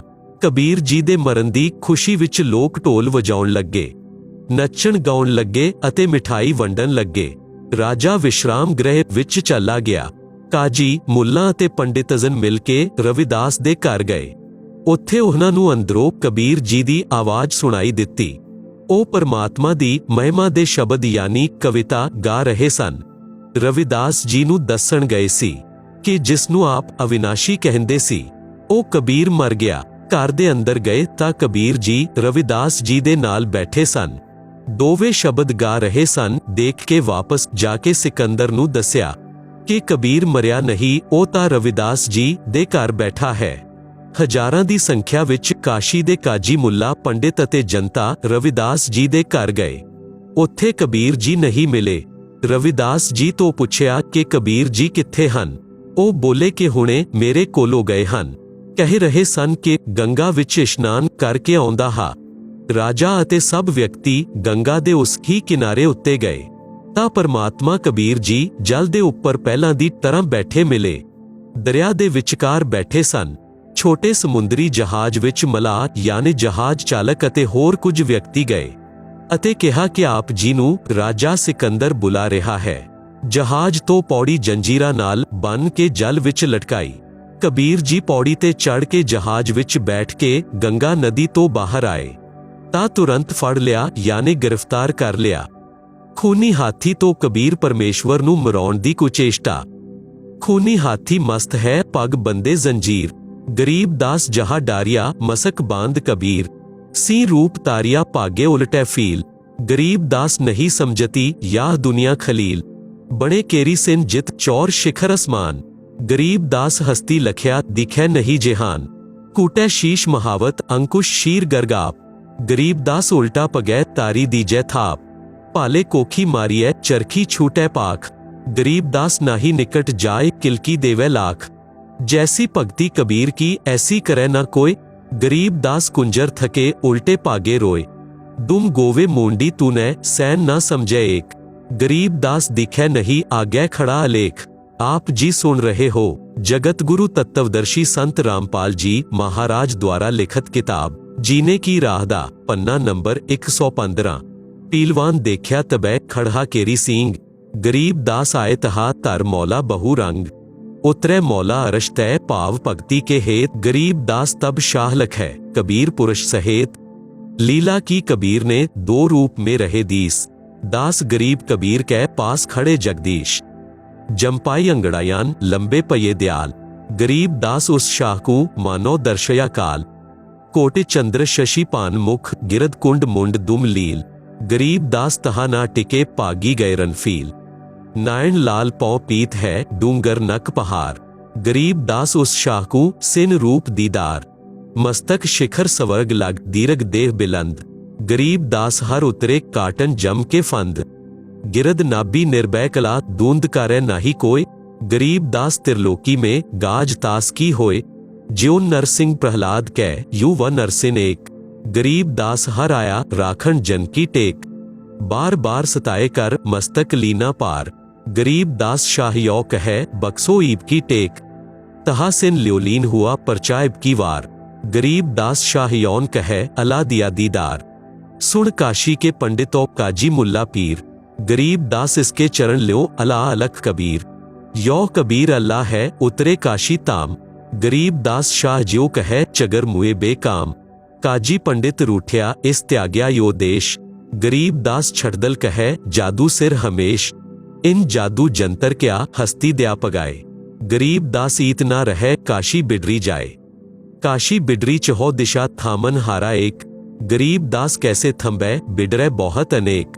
शबद अर्थ परमात्मा दे हथ पैर बन के एक मैदान दे अंदर पा दिता, जिथे घोर अपराधी नूं कठोर दंड दिता जादा सी। वर्तमान दे स्टेडियम जिहा ओ मैदान हुंदा सी। राजा अते पदाधिकारी स्टेज उत्ते बैठे सन, दर्शक चारों पासे खड़े हुंदे सन। मनुख नूं मारण दे लई हाथी नूं सिੱਖਿਅਤ ਕੀਤਾ ਜਾਂਦਾ ਸੀ। ਉਸ ਨੂੰ ਸ਼ਰਾਬ ਜਾਂ ਖੂਨ ਪੀਣ ਦਾ ਚਸਕਾ ਲਗਾਇਆ ਜਾਂਦਾ ਸੀ। ਉਸ ਨੂੰ ਖੂਨੀ ਹਾਥੀ ਕਹਿੰਦੇ ਸਨ। ਰਾਜਾ ਸਿਕੰਦਰ ਅਤੇ ਹੋਰ ਮੰਤਰੀ ਗਣ ਬੈਠੇ ਸਨ। ਪ੍ਰਜਾ ਚਾਰੋਂ ਪਾਸੇ ਖੜੀ ਸੀ। ਖੂਨੀ ਹਾਥੀ ਨੂੰ ਮਹਾਵਤ ਯਾਨੀ ਹਾਥੀ ਨੂੰ ਵਸ਼ ਕਰਕੇ ਚਲਾਉਣ ਵਾਲਾ ਵਿਅਕਤੀ ਕਬੀਰ ਜੀ ਦੇ ਵੱਲ ਮਾਰਨ ਦੇ ਲਈ ਲੈ ਆਇਆ ਤਾਂ ਪਰਮੇਸ਼ਵਰ ਕਬੀਰ ਜੀ ਨੇ ਇੱਕ ਸਿੰਘ ਦਾ ਰੂਪ ਦਿਖਾਇਆ ਜੋ ਕੇਵਲ ਹਾਥੀ ਨੂੰ ਦਿਖਾਈ ਦੇ ਰਿਹਾ ਸੀ। ਹਾਥੀ ਨੇ ਸ਼ਰਾਬ ਪੀ ਰੱਖੀ ਸੀ। ਸਿੰਘ ਨੂੰ ਦੇਖ ਕੇ ਡਰ ਦੇ ਕਾਰਨ ਉਲਟਾ ਭੱਜ ਲਿਆ। ਮਹਾਵਤ ਨੇ ਹਾਥੀ ਨੂੰ ਪਾਲਿਆਂ ਨਾਲ ਮਾਰਿਆ, ਪਰੰਤੂ ਕਬੀਰ ਜੀ ਦੇ ਵੱਲ ਹਾਥੀ ਨਹੀਂ ਗਿਆ। ਪਰਮਾਤਮਾ ਕਬੀਰ ਜੀ ਨੇ ਮਹਾਵਤ ਨੂੰ ਵੀ ਸਿੰਘ ਖੜਾ ਦਿਖਾ ਦਿੱਤਾ। ਮਹਾਵਤ ਵੀ ਡਰ ਕੇ ਹਾਥੀ ਤੋਂ ਡਿੱਗ ਗਿਆ। ਹਾਥੀ ਭੱਜ ਗਿਆ। ਪਰਮਾਤਮਾ ਕਬੀਰ ਜੀ ਦੇ ਬੰਧਨ ਟੁੱਟ ਗਏ ਅਤੇ ਖੜੇ ਹੋ ਗਏ। ਖੜਾ ਹੋ ਕੇ ਅੰਗੜਾਈ ਲਈ ਅਤੇ ਜੰਬਾਈ ਯਾਨੀ ਉਬਾਸੀ ਲਈ ਬਹੁਤ ਲੰਬੇ ਹੋ ਗਏ। ਸਿਰ ਆਕਾਸ਼ ਨੂੰ ਛੂਹ ਰਿਹਾ ਸੀ। ਸਰੀਰ ਤੋਂ ਅਸੰਖਾ ਸੂਰਜ ਦਾ ਪ੍ਰਕਾਸ਼ ਨਿਕਲ ਰਿਹਾ ਸੀ। ਇਹ ਕੇਵਲ ਰਾਜਾ ਸਿਕੰਦਰ ਨੂੰ ਦਿਖਾਈ ਦਿੱਤਾ। ਰਾਜਾ ਡਰ ਕੇ ਖੜਾ ਹੋ ਕੇ ਮੈਦਾਨ ਵਿੱਚ ਆਇਆ ਅਤੇ ਕਿਹਾ ਕਿ ਮੇਰੀ ਜਾਨ ਬਖਸ਼ ਦੇਵੋ, ਮੇਰੇ ਤੋਂ ਬੜੀ ਵੱਡੀ ਗਲਤੀ ਹੋ ਗਈ ਹੈ। ਮੈਨੂੰ ਪਰਮਾਤਮਾ ਦਾ ਦਰਸ਼ਨ ਹੋ ਗਿਆ ਹੈ। ਜਨਤਾ ਨੂੰ ਰਾਜਾ ਨੇ ਕਿਹਾ ਕਿ ਇਹ ਅੱਲਾਹੁ ਅਕਬਰ ਹੈ, ਕਬੀਰ ਰੂਪ ਵਿੱਚ ਪ੍ਰਿਥਵੀ ਤੇ ਆਇਆ ਹੈ। ਇਸ ਦੇ ਚਰਨ ਛੂਹ ਕੇ ਆਪਣਾ ਕਲਿਆਣ ਕਰਵਾ ਲਵੋ। ਪਰੰਤੂ ਕਰਮਹੀਣ ਕਾਜੀ ਮੂਲਾ ਅਤੇ ਪੰਡਿਤ ਕਹਿਣ ਲਗੇ ਕਿ ਕਬੀਰ ਨੇ ਜਾਦੂ ਯੰਤਰ ਕਰਕੇ ਹਾਥੀ ਨੂੰ ਭਜਾ ਦਿੱਤਾ ਹੈ। ਅਸੀਂ ਜਾ ਰਹੇ ਹਾਂ। ਇਹ ਕਹਿ ਕੇ ਉਹ ਪਾਪ ਆਤਮਾ ਸਭ ਚਲੇ ਗਏ। ਆਪ ਜੀ ਸੁਣ ਰਹੇ ਹੋ जगत गुरु तत्वदर्शी संत रामपाल जी महाराज द्वारा लिखित किताब जीने की राह दा पन्ना नंबर 116। परमात्मा ने अपना शरीर सधारण कीता ਅਤੇ ਸਿੰਘ ਨੂੰ ਅਦ੍ਰਿਸ਼ ਕਰ ਦਿੱਤਾ। ਆਪਣੀ ਕੁਟੀਆ ਵਿੱਚ ਚਲੇ ਗਏ। ਦੀਖਿਆ ਦੇ ਪਿੱਛੋਂ ਪੂਰਨ ਗੁਰੂਦੇਵ ਜੀ ਤੋਂ ਦੀਖਿਆ ਲੈ ਕੇ ਪੂਰਨ ਵਿਸ਼ਵਾਸ ਦੇ ਨਾਲ ਗੁਰੂ ਦੁਆਰਾ ਦੱਸੀ ਸਾਧਨਾ ਪੂਰੀ ਨਿਸ਼ਠਾ ਦੇ ਨਾਲ ਕਰੋ। ਕਬੀਰ ਜੀ ਨੇ ਦੱਸਿਆ ਹੈ ਕਿ ਇੱਕ ਧੀਰਜ ਰੱਖੋ। ਕਬੀਰ ਧੀਰੇ ਧੀਰੇ ਰੇ ਮਨਾ ਧੀਰੇ ਸਭ ਕੁਝ ਹੋਏ। ਮਾਲੀ ਸੀਂਚੈ ਸੋ ਘੜਾ ਸਮੇਂ ਆਏ ਫਲ ਹੋਏ। ਭਾਵਰਥ ਜਿਵੇਂ ਮਾਲੀ ਅੰਬ ਦਾ ਬੀਜ ਬੀਜਦਾ ਹੈ, ਉਸ ਦੀ ਸੰਚਾਈ ਕਰਦਾ ਹੈ, ਕੁਝ ਦਿਨ ਪਿੱਛੋਂ ਅੰਕੁਰ ਦਿਖਾਈ ਦਿੰਦਾ ਹੈ, ਫਿਰ ਵੀ ਸਮੇਂ-ਸਮੇਂ ਉੱਤੇ ਸਿੰਚਾਈ ਕਰਦਾ ਰਹਿੰਦਾ ਹੈ। ਰੱਖਿਆ ਦੇ ਲਈ ਕੰਡੇਦਾਰ ਝਾੜੀਆਂ ਦੀ ਬਾੜ ਯਾਨੀ ਫੈਨਸਿਜ ਕਰਦਾ ਹੈ। ਇੱਕ ਅੰਬ ਦੇ ਪੌਦੇ ਨੂੰ ਰੁੱਖ ਬਣਨ ਵਿੱਚ ਲਗਭਗ 8 ਤੋਂ 10 ਸਾਲ ਲੱਗ ਜਾਂਦੇ ਹਨ। ਉਦੋਂ ਤੱਕ ਮਾਲੀ ਯਾਨੀ ਪੌਦਾ ਲਗਾਉਣ ਵਾਲਾ ਬਾਗ ਦਾ ਮਾਲਿਕ ਜਾਂ ਨੌਕਰ ਉਸ ਪੌਦੇ ਦੀ ਸਿੰਚਾਈ ਕਰਦਾ ਰਹਿੰਦਾ ਹੈ। ਜਦ ਅੰਬ ਦਾ ਰੁੱਖ ਬਣ ਜਾਂਦਾ ਹੈ ਤਾਂ ਅੰਬ ਦੇ ਫਲ ਲੱਗਦੇ ਹਨ। ਇੰਨੇ ਲੱਗਦੇ ਹਨ ਕਿ ਖੁਦ ਦਾ ਪਰਿਵਾਰ ਵੀ ਖਾਂਦਾ ਹੈ ਤੇ ਵੇਚ ਕੇ ਆਪਣਾ ਨਿਰਵਾਹ ਵੀ ਕਰਦਾ ਹੈ। ਇਸ ਹੀ ਪ੍ਰਕਾਰ ਭਗਤੀ ਨਾਮ ਰੂਪੀ ਬੀਜ ਨੂੰ ਬੀਜ ਕੇ ਪੌਦੇ ਦੀ ਤਰ੍ਹਾਂ ਧੀਰੇ ਧੀਰੇ ਭਗਤੀ ਰੂਪੀ ਰੁੱਖ ਬਣਨ ਤੋਂ ਮਗਰੋਂ ਸੁੱਖਾ ਦਾ ਅੰਬਾਰ ਲੱਗ ਜਾਏਗਾ। ਜਿਵੇਂ ਅੰਬ ਦੇ ਰੁੱਖ ਨੂੰ ਕਈ ਟਨ ਅੰਬ ਲੱਗੇ, ਖਾਧੇ ਅਤੇ ਵੇਚ ਕੇ ਧਨ ਕਮਾਇਆ। ਇਸ ਪ੍ਰਕਾਰ ਭਗਤ ਨੂੰ ਧੀਰਜ ਰੱਖਣਾ ਚਾਹੀਦਾ ਹੈ। ਧੀਰੇ ਧੀਰੇ ਭਗਤੀ ਦਾ ਪਰਿਣਾਮ ਆਉਣ ਲੱਗੇਗਾ। 2 ਵਿਸ਼ਵਾਸ ਪਰਮਾਤਮਾ ਦੀ ਭਗਤੀ ਦਾ ਲਾਭ ਉਸੇ ਨੂੰ ਹੁੰਦਾ ਹੈ ਜੋ ਪਰਮਾਤਮਾ ਦੀ ਮਹਿਮਾ ਉੱਤੇ ਪੂਰਨ ਵਿਸ਼ਵਾਸ ਰੱਖਦਾ ਹੈ। ਪਰਮਾਤਮਾ ਦੇ ਲਈ ਕੁਝ ਵੀ ਅਸੰਭਵ ਨਹੀਂ ਹੈ। ਇੱਕ ਨਗਰ ਦੇ ਬਾਹਰ ਜੰਗਲ ਵਿੱਚ 2 ਮਹਾਤਮਾ ਸਾਧਨਾ ਕਰ ਰਹੇ ਸਨ। ਇੱਕ 40 ਸਾਲ ਤੋਂ ਘਰ ਤਿਆਗ ਕੇ ਸਾਧਨਾ ਕਰ ਰਿਹਾ ਸੀ। ਦੂਸਰਾ ਹੁਣ 2 ਸਾਲ ਤੋਂ ਸਾਧਨਾ ਕਰਨ ਲੱਗਾ ਸੀ। ਪਰਮਾਤਮਾ ਦੇ ਦਰਬਾਰ ਤੋਂ ਇੱਕ ਦੇਵਦੂਤ ਪ੍ਰਤੀਦਿਨ ਕੁਝ ਸਮੇਂ ਉਹਨਾਂ ਦੋਨਾਂ ਸਾਧਕਾਂ ਦੇ ਕੋਲ ਬਤੀਤ ਕਰਦਾ ਸੀ। ਦੋਨਾਂ ਸਾਧਕਾਂ ਦੇ ਆਸ਼ਰਮ ਪਿੰਡ ਦੇ ਪੂਰਬ ਤੇ ਪੱਛਮ ਵਿੱਚ ਸੀ। ਵੱਡੇ ਦਾ ਸਥਾਨ ਪੱਛਮ ਵਿੱਚ ਤੇ ਛੋਟੇ ਦਾ ਸਥਾਨ ਪਿੰਡ ਦੇ ਪੂਰਬ ਵਿੱਚ ਜੰਗਲ ਵਿੱਚ ਸੀ। ਦੇਵਦੂਤ ਪ੍ਰਤੀਦਿਨ ਇੱਕ ਘੰਟਾ ਦੋਨੋਂ ਦੇ ਕੋਲ ਬੈਠਦਾ, ਪਰਮਾਤਮਾ ਦੀ ਚਰਚਾ ਚੱਲਦੀ। ਦੋਨੋਂ ਸਾਧਕਾਂ ਦਾ ਚੰਗਾ ਸਮੇਂ ਬਤੀਤ ਹੁੰਦਾ। ਇੱਕ ਦਿਨ ਦੇਵਦੂਤ ਨੇ ਭਗਵਾਨ ਵਿਸ਼ਨੂੰ ਜੀ ਨੂੰ ਕਿਹਾ ਕਿ ਭਗਵਾਨ ਕਪਿਲਾ ਨਗਰੀ ਦੇ ਬਾਹਰ ਆਪ ਦੇ ਦੋ ਪਰਮ ਭਗਤ ਰਹਿੰਦੇ ਹਨ। ਸ੍ਰੀ ਵਿਸ਼ਨੂੰ ਜੀ ਨੇ ਕਿਹਾ ਕਿ ਇੱਕ ਪਰਮ ਭਗਤ ਹੈ, ਦੂਸਰਾ ਤਾਂ ਬਣਾਵਟੀ ਭਗਤ ਹੈ। ਦੇਵਦੂਤ ਨੇ ਵਿਚਾਰ ਕੀਤਾ ਕਿ ਜੋ 40 ਸਾਲ ਤੋਂ ਅਭਿਆਸੀ ਹੈ ਉਹ ਪੱਕਾ ਭਗਤ ਹੋਏਗਾ, ਕਿਉਂਕਿ ਲੰਬੀ ਦਾੜੀ, ਸਿਰ ਉੱਤੇ ਵੱਧੀ ਹੋਈ ਜਟਾ ਯਾਨੀ ਕੇਸ਼ ਹੈ ਅਤੇ ਸਮੇਂ ਵੀ 40 ਸਾਲ ਬਹੁਤ ਹੁੰਦਾ ਹੈ। ਆਪ ਜੀ ਸੁਣ ਰਹੇ ਹੋ ਜਗਤ ਗੁਰੂ ਤत्वदर्शी संत रामपाल जी महाराज द्वारा लिखित किताब जीने की राह दा पन्ना नंबर 117। देवदूत बोलिया कि हे प्रभु, जो 40 साल तो आप दी भगती कर रहा है ਉਹ ਹੋਵੇਗਾ ਪਰਮ ਭਗਤ। ਪ੍ਰਭੂ ਨੇ ਕਿਹਾ ਨਹੀਂ, ਦੂਸਰਾ ਜੋ 2 ਸਾਲ ਤੋਂ ਸਾਧਨਾ ਵਿੱਚ ਲੱਗਿਆ ਹੈ। ਪ੍ਰਭੂ ਨੇ ਕਿਹਾ ਕਿ ਦੇਵਦੂਤ ਮੇਰੀ ਗੱਲ ਉੱਤੇ ਵਿਸ਼ਵਾਸ ਨਹੀਂ ਹੋਇਆ। ਦੇਵਦੂਤ ਬੋਲਿਆ, ਪ੍ਰਭੂ ਐਸਾ ਨਹੀਂ ਹੈ, ਪਰੰਤु ਮੇਰੀ ਤੁੱਛ ਬੁੱਧੀ ਇਹੀ ਮੰਨ ਰਹੀ ਹੈ ਕਿ ਵੱਡੀ ਉਮਰ ਵਾਲਾ ਵੀ ਚੰਗਾ ਭਗਤ ਹੈ। ਸ੍ਰੀ ਵਿਸ਼ਨੂੰ ਜੀ ਨੇ ਕਿਹਾ ਕਿ ਕੱਲ ਆਪ ਦੇਰ ਤੋਂ ਪ੍ਰਿਥਵੀ ਉੱਤੇ ਜਾਣਾ, ਦੋਨੋਂ ਹੀ ਦੇਰ ਨਾਲ ਆਉਣ ਦਾ ਕਾਰਨ ਪੁੱਛਣਗੇ ਤਾਂ ਆਪ ਦੱਸਣਾ ਕਿ ਅੱਜ ਪ੍ਰਭੂ ਜੀ ਨੇ ਹਾਥੀ ਨੂੰ ਸੂਈ ਦੇ ਨੱਕੇ ਤੋਂ ਕੱਢਣਾ ਸੀ, ਉਹ ਲੀਲਾ ਦੇਖ ਕੇ ਆਇਆ ਹਾਂ, ਇਸ ਲਈ ਆਉਣ ਵਿੱਚ ਦੇਰੀ ਹੋ ਗਈ। ਜੋ ਉੱਤਰ ਮਿਲੇ ਉਸ ਤੋਂ ਆਪ ਨੂੰ ਪਤਾ ਲੱਗ ਜਾਏਗਾ ਕਿ ਪਰਮ ਭਗਤ ਕੌਣ ਹੈ। ਪਹਿਲਾ ਪ੍ਰਤੀਦਿਨ ਦੇਵਦੂਤ ਸਵੇਰੇ 8 ਵਜੇ ਦੇ ਆਸ-ਪਾਸ ਵੱਡੇ ਦੇ ਕੋਲ ਜਾਂਦਾ ਸੀ ਅਤੇ 10 ਵਜੇ ਦੇ ਆਸ-ਪਾਸ ਛੋਟੀ ਉਮਰ ਵਾਲੇ ਦੇ ਕੋਲ ਜਾਂਦਾ ਸੀ। ਅਗਲੇ ਦਿਨ ਵੱਡੀ ਵਾਲੇ ਦੇ ਕੋਲ ਦਿਨ ਦੇ 12 ਵਜੇ ਪਹੁੰਚਿਆ। ਦੇਰ ਨਾਲ ਆਉਣ ਦਾ ਕਾਰਨ ਪੁੱਛਿਆ ਤਾਂ ਦੇਵਦੂਤ ਨੇ ਦੱਸਿਆ ਕਿ ਅੱਜ ਦਿਨ ਦੇ 11:30 ਵਜੇ ਪਰਮਾਤਮਾ ਨੇ ਲੀਲਾ ਕਰਨੀ ਸੀ, ਉਹ ਦੇਖ ਕੇ ਆਇਆ ਹਾਂ। 40 ਸਾਲ ਵਾਲੇ ਨੇ ਪੁੱਛਿਆ ਕਿ ਕੀ ਲੀਲਾ ਕੀਤੀ, ਪ੍ਰਭੂ ਨੇ ਦੱਸੋ। ਦੇਵਦੂਤ ਨੇ ਕਿਹਾ ਕਿ ਸ੍ਰੀ ਵਿਸ਼ਨੂੰ ਜੀ ਨੇ ਤਾਂ ਕਮਾਲ ਕਰ ਦਿੱਤਾ, ਹਾਥੀ ਨੂੰ ਸੂਈ ਦੇ ਨੱਕੇ ਯਾਨੀ ਛਿਦਰ ਵਿੱਚੋਂ ਕੱਢ ਦਿੱਤਾ। ਇਹ ਸੁਣ ਕੇ ਭਗਤ ਬੋਲਿਆ ਕਿ ਦੇਵਦੂਤ ਅਜਿਹੀ ਝੂਠ ਬੋਲ ਜੋ ਸੁਣੇ ਉਸ ਨੂੰ ਵਿਸ਼ਵਾਸ ਹੋਵੇ। ਇਹ ਕਿਵੇਂ ਹੋ ਸਕਦਾ ਹੈ ਕਿ ਹਾਥੀ ਸੂਈ ਦੇ ਨੱਕੇ ਵਿੱਚੋਂ ਨਿਕਲ ਜਾਏ, ਮੇਰੇ ਸਾਹਮਣੇ ਕੱਢ ਕੇ ਦਿਖਾਓ। ਦੇਵਦੂਤ ਸਮਝ ਗਿਆ ਕਿ ਭਗਵਾਨ ਸੱਚ ਹੀ ਕਹਿ ਰਹੇ ਸਨ। ਇਹ ਤਾਂ ਪਸ਼ੂ ਹੈ, ਭਗਤ ਨਹੀਂ, ਜਿਸ ਨੂੰ ਪਰਮਾਤਮਾ ਉੱਤੇ ਵਿਸ਼ਵਾਸ ਨਹੀਂ ਕਿ ਉਹ ਸક્ષਮ ਹਨ। ਜੋ ਕਾਰਜ ਮਾਨਵ ਨਹੀਂ ਕਰ ਸਕਦਾ, ਪਰਮਾਤਮਾ ਕਰ ਸਕਦਾ ਹੈ। ਉਸ ਦੀ ਭਗਤੀ ਬੇਅਰਥ ਤੇ ਬਣਾਵਟੀ ਹੈ। ਦੇਵਦੂਤ ਨਮਸਤੇ ਕਰਕੇ ਚੱਲ ਪਿਆ ਅਤੇ ਛੋਟੇ ਭਗਤ ਦੇ ਕੋਲ ਆਇਆ। ਭਗਤ ਨੇ ਦੇਰੀ ਨਾਲ ਆਉਣ ਦਾ ਕਾਰਨ ਪੁੱਛਿਆ ਤਾਂ ਦੇਵਦੂਤ ਨੇ ਸੰਕੋਚ ਦੇ ਨਾਲ ਦੱਸਿਆ ਕਿ ਕਿਤੇ ਇਹ ਕੋਈ ਗਲਤ ਭਾਸ਼ਾ ਨਾ ਬੋਲ ਦੇਵੇ। ਕਿਹਾ ਕਿ ਭਗਤ ਕੀ ਦੱਸਾਂ, ਪਰਮਾਤਮਾ ਨੇ ਤਾਂ ਹਾਥੀ ਨੂੰ ਸੂਈ ਦੇ ਨੱਕੇ ਯਾਨੀ ਧਾਗਾ ਪਾਉਣ ਵਾਲਾ ਛੇਦ ਦੇ ਅੰਦਰ ਤੋਂ ਕੱਢ ਦਿੱਤਾ। ਇਹ ਸੁਣ ਕੇ ਭਗਤ ਬੋਲਿਆ ਕਿ ਦੇਵਦੂਤ ਜੀ, ਇਸ ਵਿੱਚ ਹੈਰਾਨੀ ਦੀ ਕਿਹੜੀ ਗੱਲ ਹੈ? ਪਰਮਾਤਮਾ ਕੱਢ ਦੇਵੇ ਪੂਰੀ ਪ੍ਰਿਥਵੀ ਨੂੰ ਸੂਈ ਦੇ ਨੱਕੇ ਵਿੱਚੋਂ, ਹਾਥੀ ਤਾਂ ਗੱਲ ਹੀ ਕੀ ਹੈ। ਦੇਵਦੂਤ ਨੇ ਭਗਤ ਨੂੰ ਸੀਨੇ ਨਾਲ ਲਗਾਇਆ ਅਤੇ ਕਿਹਾ ਕਿ ਧੰਨ ਹਨ ਆਪ ਦੇ ਮਾਤ ਪਿਤਾ ਜਿਨ੍ਹਾਂ ਤੋਂ ਜਨਮ ਹੋਇਆ। ਕੁਰਬਾਨ ਹਾਂ ਆਪ ਦੇ ਪਰਮਾਤਮਾ ਉੱਤੇ ਅਟਲ ਵਿਸ਼ਵਾਸ ਉੱਤੇ। ਪਾਠਕ ਜਨੋ, ਇਹ ਤਾਂ ਇੱਕ ਉਦਾਹਰਨ ਹੈ। ਅਸਲ ਵਿੱਚ ਭਗਤ ਨੂੰ ਪਰਮਾਤਮਾ ਉੱਤੇ ਪੂਰਨ ਵਿਸ਼ਵਾਸ ਹੋਣਾ ਚਾਹੀਦਾ ਹੈ ਕਿ ਪਰਮਾਤਮਾ ਜੋ ਚਾਹੇ ਸੋ ਕਰ ਸਕਦਾ ਹੈ। ਜੇਕਰ ਕੋਈ ਕਹੇ ਕਿ ਪਰਮਾਤਮਾ ਇਹ ਨਹੀਂ ਕਰ ਸਕਦਾ, ਉਹ ਨਹੀਂ ਕਰ ਸਕਦਾ, ਤਾਂ ਉਸ ਨੂੰ ਭਗਤੀ ਦਾ ਅਧਿਕਾਰ ਨਹੀਂ ਹੈ ਕਿ ਉਹ ਆਪਣਾ ਸਮੇਂ ਭਗਤੀ ਦਾ ਨਾਟਕ ਕਰਕੇ ਬੇਅਰਥ ਕਰੇ। ਪਰਮਾਤਮਾ ਉੱਤੇ ਪੂਰਨ ਵਿਸ਼ਵਾਸ ਕਰਕੇ ਭਗਤੀ ਰਾਹ ਉੱਤੇ ਚਲੇਗਾ ਤਾਂ ਮੰਜ਼ਿਲ ਉੱਤੇ ਪਹੁੰਚੇਗਾ। 3 ਪਰਮਾਤਮਾ ਜੋ ਕਰਦਾ ਹੈ ਅੱਛਾ ਹੀ ਕਰਦਾ ਹੈ। ਦੀਖਿਆ ਲੈਣ ਦੇ ਉਪਰੰਤ ਭਗਤ ਦੇ ਉੱਪਰ ਭਗਤੀ ਦੀ ਰਾਹ ਵਿੱਚ ਕਿੰਨਾ ਹੀ ਕਸ਼ਟ ਆਏ, ਮਨ ਵਿੱਚ ਇਹੀ ਆਏ ਕਿ ਪਰਮਾਤਮਾ ਜੋ ਕਰਦਾ ਹੈ ਭਗਤ ਦੇ ਭਲੇ ਲਈ ਹੀ ਕਰਦਾ ਹੈ। आप जी सुन रहे हो जगत गुरु तत्वदर्शी संत रामपाल जी महाराज द्वारा लिखित किताब जीने की राह दा पन्ना नंबर 118। कथा। एक राजा ते महामंत्री गुरु दे शिष्य सन। महामंत्री जी नूं पूर्ण विश्वास सी, परंतु राजा नूं सत्संग सुणन दा समय घट मिलदा सी, जिस कारण वो परमात्मा दे विधान तो पूर्ण परिचित नहीं सी, परंतु भगती शरदा नाल करदा सी। महामंत्री नूं राजा हमेशा अपने नाल रखदा सी, उस दी सब तो ज्यादा इज्जत करदा सी। एक मंत्री नूं महामंत्री तो इस ही गल दी ईर्खा सी। ਉਹ ਮਹਾਮੰਤਰੀ ਨੂੰ ਰਾਜਾ ਦੀਆਂ ਨਜ਼ਰਾਂ ਵਿੱਚ ਗਿਰਾਉਣ ਦੇ ਲਈ ਰਾਜਾ ਨੂੰ ਮਹਾਮੰਤਰੀ ਦੇ ਵਿਸ਼ੇ ਵਿੱਚ ਨਿੰਦਾ ਕਰਦਾ ਸੀ। ਇੱਕ ਮੰਤਰੀ ਚਾਹੁੰਦਾ ਸੀ ਕਿ ਰਾਜਾ ਮੈਨੂੰ ਮਹਾਮੰਤਰੀ ਬਣਾ ਦੇਵੇ। ਉਸ ਦੇ ਲਈ ਵਾਰ-ਵਾਰ ਕਹਿੰਦਾ ਸੀ, ਹੇ ਰਾਜਨ, ਇਹ ਮਹਾਮੰਤਰੀ ਵਿਸ਼ਵਾਸ ਪਾਤਰ ਨਹੀਂ ਹੈ, ਇਹ ਆਪ ਨੂੰ ਕਦੀ ਵੀ ਧੋਖਾ ਦੇ ਸਕਦਾ ਹੈ। ਇੱਕ ਦਿਨ ਰਾਜਾ ਤੇ ਮਹਾਮੰਤਰੀ ਤੇ ਉਹ ਚਾਪਲੂਸ ਮੰਤਰੀ ਤੇ ਹੋਰ ਮੰਤਰੀਗਣ ਕਿਸੇ ਸ਼ਹਿਰ ਜਾਣ ਦੀ ਤਿਆਰੀ ਵਿੱਚ ਮਹਿਲ ਦੇ ਅੰਦਰ ਹਾਲ ਵਿੱਚ ਖੜੇ ਸਨ।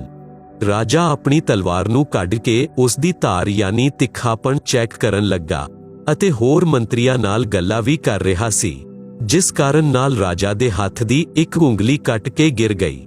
ਚਾਪਲੂਸ ਬੋਲਿਆ ਕਿ ਹੇ ਰਾਜਾ, ਇਹ ਕੀ ਹੋ ਗਿਆ? ਸਾਡੇ ਰਾਜਾ ਕਿੰਨੇ ਸੁੰਦਰ ਸਨ। ਅੱਜ ਸਾਡਾ ਦੁਰਭਾਗ ਦਾ ਦਿਨ ਹੈ। ਹਾਏ, ਇਹ ਕੀ ਹੋ ਗਿਆ? ਪ੍ਰਜਾ ਦਾ ਕਿਹੜਾ ਭਾਰ ਆਪਨੇ ਆਪਣੇ ਉੱਪਰ ਲੈ ਲਿਆ।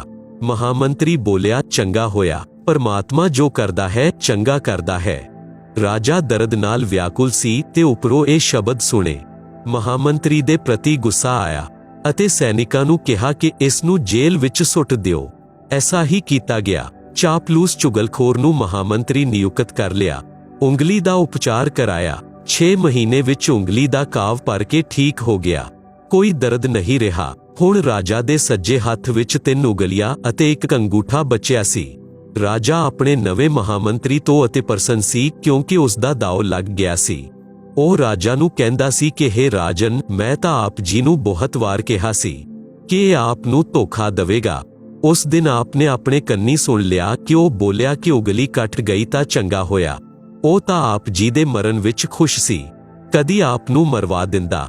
ਰਾਜਾ ਉਸ ਚਾਪਲੂਸ ਦੀ ਗੱਲ ਨੂੰ ਸੱਚ ਮੰਨਣ ਲੱਗਾ ਸੀ। ਇੱਕ ਦਿਨ ਰਾਜਾ ਉਸ ਨਵੇਂ ਮਹਾਮੰਤਰੀ ਦੇ ਨਾਲ ਜੰਗਲ ਵਿੱਚ ਸ਼ਿਕਾਰ ਖੇਲਣ ਗਿਆ। ਦੋਨੋਂ ਜੰਗਲ ਵਿੱਚ ਗਹਿਰੇ ਚਲੇ ਗਏ। ਅੱਗੇ ਕੁਝ ਭੀਲ ਲੋਕ ਸਨ। ਉਹਨਾਂ ਨੇ ਉਹਨਾਂ ਦੋਨਾਂ ਨੂੰ ਫੜ ਲਿਆ ਅਤੇ ਆਪਣੇ ਪੁਰੋਹਿਤ ਦੇ ਕੋਲ ਲੈ ਗਏ। ਉਸ ਦਿਨ ਜੰਗਲੀ ਲੋਕਾਂ ਦਾ ਕੋਈ ਤਿਉਹਾਰ ਸੀ। ਇੱਕ ਵਿਅਕਤੀ ਨੂੰ ਕੱਟ ਕੇ ਦੇਵੀ ਦੀ ਭੇਟ ਚੜਾਉਣਾ ਸੀ। ਉਹਨਾਂ ਦੇ ਹੱਥ 2 ਲੱਗ ਗਏ। ਪੁਰੋਹਿਤ ਨੇ ਕਿਹਾ ਕਿ 2 ਲੈ ਆਏ ਹੋ ਤਾਂ ਦੋਨਾਂ ਦੀ ਹੀ ਬਲੀ ਚੜਾ ਦਿੰਦੇ ਹਾਂ।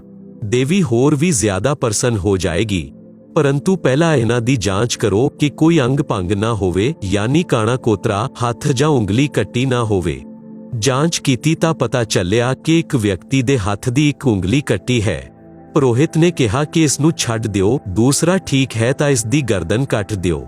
ਉਸ ਹੀ ਸਮੇਂ ਰਾਜਾ ਨੂੰ ਛੱਡ ਦਿੱਤਾ ਅਤੇ ਚਾਪਲੂਸ ਮਹਾਮੰਤਰੀ ਦੀ ਗਰਦਨ ਰਾਜਾ ਦੇ ਸਾਹਮਣੇ ਹੀ ਕੱਟ ਦਿੱਤੀ ਅਤੇ ਦੇਵੀ ਨੂੰ ਭੇਟ ਕਰ ਦਿੱਤੀ। ਆਪ ਜੀ ਸੁਣ ਰਹੇ ਹੋ ਜਗਤ ਗੁਰੂ ਤत्वदर्शी संत रामपाल जी महाराज द्वारा लिखित किताब जीने की राह दा पन्ना नंबर 119। राजा चल पिया ਅਤੇ ਆਪਣੇ महल ਵਿੱਚ ਆਇਆ। ਸਿੱਧਾ ਜੇਲ੍ਹ ਵਿੱਚ ਗਿਆ ਅਤੇ ਮਹਾਮੰਤਰੀ ਨੂੰ ਰਿਹਾ ਕੀਤਾ। ਰਾਜਾ ਨੇ ਮਹਾਮੰਤਰੀ ਨੂੰ ਸੀਨੇ ਨਾਲ ਲਗਾਇਆ ਅਤੇ ਕਿਹਾ ਕਿ ਜਦੋਂ ਮੇਰੇ ਹੱਥ ਦੀ ਉਂਗਲੀ ਕੱਟੀ ਸੀ ਅਤੇ ਆਪ ਨੇ ਕਿਹਾ ਸੀ ਕਿ ਚੰਗਾ ਹੋਇਆ। ਭਗਵਾਨ ਜੋ ਕਰਦਾ ਹੈ ਚੰਗਾ ਕਰਦਾ ਹੈ, ਉਹ ਸਹੀ ਗੱਲ ਹੈ। ਜੇਕਰ ਉਸ ਦਿਨ ਮੇਰੀ ਉਂਗਲੀ ਨਹੀਂ ਕੱਟੀ ਹੁੰਦੀ ਤਾਂ ਅੱਜ ਮੇਰੀ ਜਾਨ ਚਲੀ ਜਾਂਦੀ। ਭਗਵਾਨ ਨੇ ਚੰਗਾ ਕੀਤਾ। ਰਾਜਾ ਨੇ ਫਿਰ ਕਿਹਾ ਕਿ ਮੇਰੇ ਲਈ ਤਾਂ ਚੰਗਾ ਹੋਇਆ, ਪਰੰਤੂ ਆਪ ਨੂੰ 6 ਮਹੀਨੇ ਜੇਲ੍ਹ ਵਿੱਚ ਬਿਨਾਂ ਦੋਸ਼ ਕੱਟਣੇ ਪੈ ਗਏ। ਆਪ ਦੇ ਲਈ ਕੀ ਚੰਗਾ ਹੋਇਆ? ਮਹਾਮੰਤਰੀ ਬੋਲਿਆ ਕਿ ਅੱਜ ਮੈਂ ਜੇਲ੍ਹ ਵਿੱਚ ਨਾ ਹੁੰਦਾ ਤਾਂ ਆਪ ਦੇ ਨਾਲ ਜਾਂਦਾ। ਉੱਥੇ ਮੇਰੀ ਗਰਦਨ ਕੱਟਣੀ ਸੀ, ਮੇਰੀ ਮੌਤ ਹੋਣੀ ਸੀ। 6 ਮਹੀਨੇ ਦੀ ਕੈਦ ਨਾਲ ਮੇਰੀ ਜਾਨ ਬਚ ਗਈ। ਮੇਰੇ ਲਈ ਇਹ ਚੰਗਾ ਹੋਇਆ।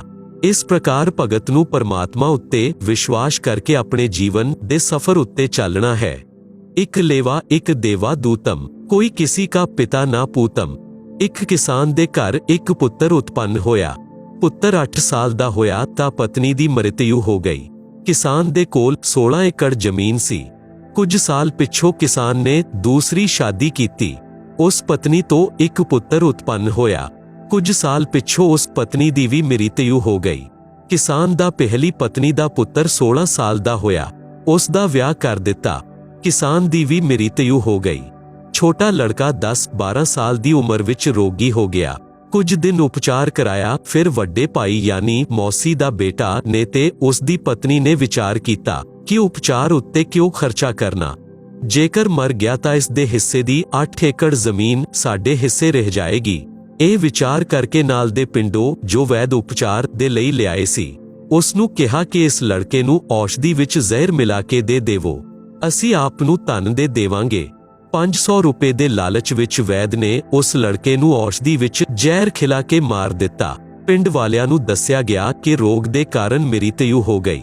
ਕਿਸੇ ਨੂੰ ਸ਼ੰਕਾ ਨਹੀਂ ਹੋਈ। ਬੱਚੇ ਦੀ ਮ੍ਰਿਤਯੂ ਰੋਗ ਦੇ ਕਾਰਨ ਹੋਈ ਮੰਨ ਲਈ।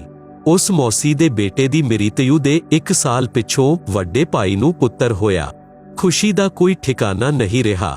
ਬੱਚੇ ਦੇ ਜਨਮ ਦੀ ਖੁਸ਼ੀ ਵਿੱਚ ਜ਼ੀਮਨਵਾਰ ਯਾਨੀ ਲੰਗਰ ਕੀਤਾ।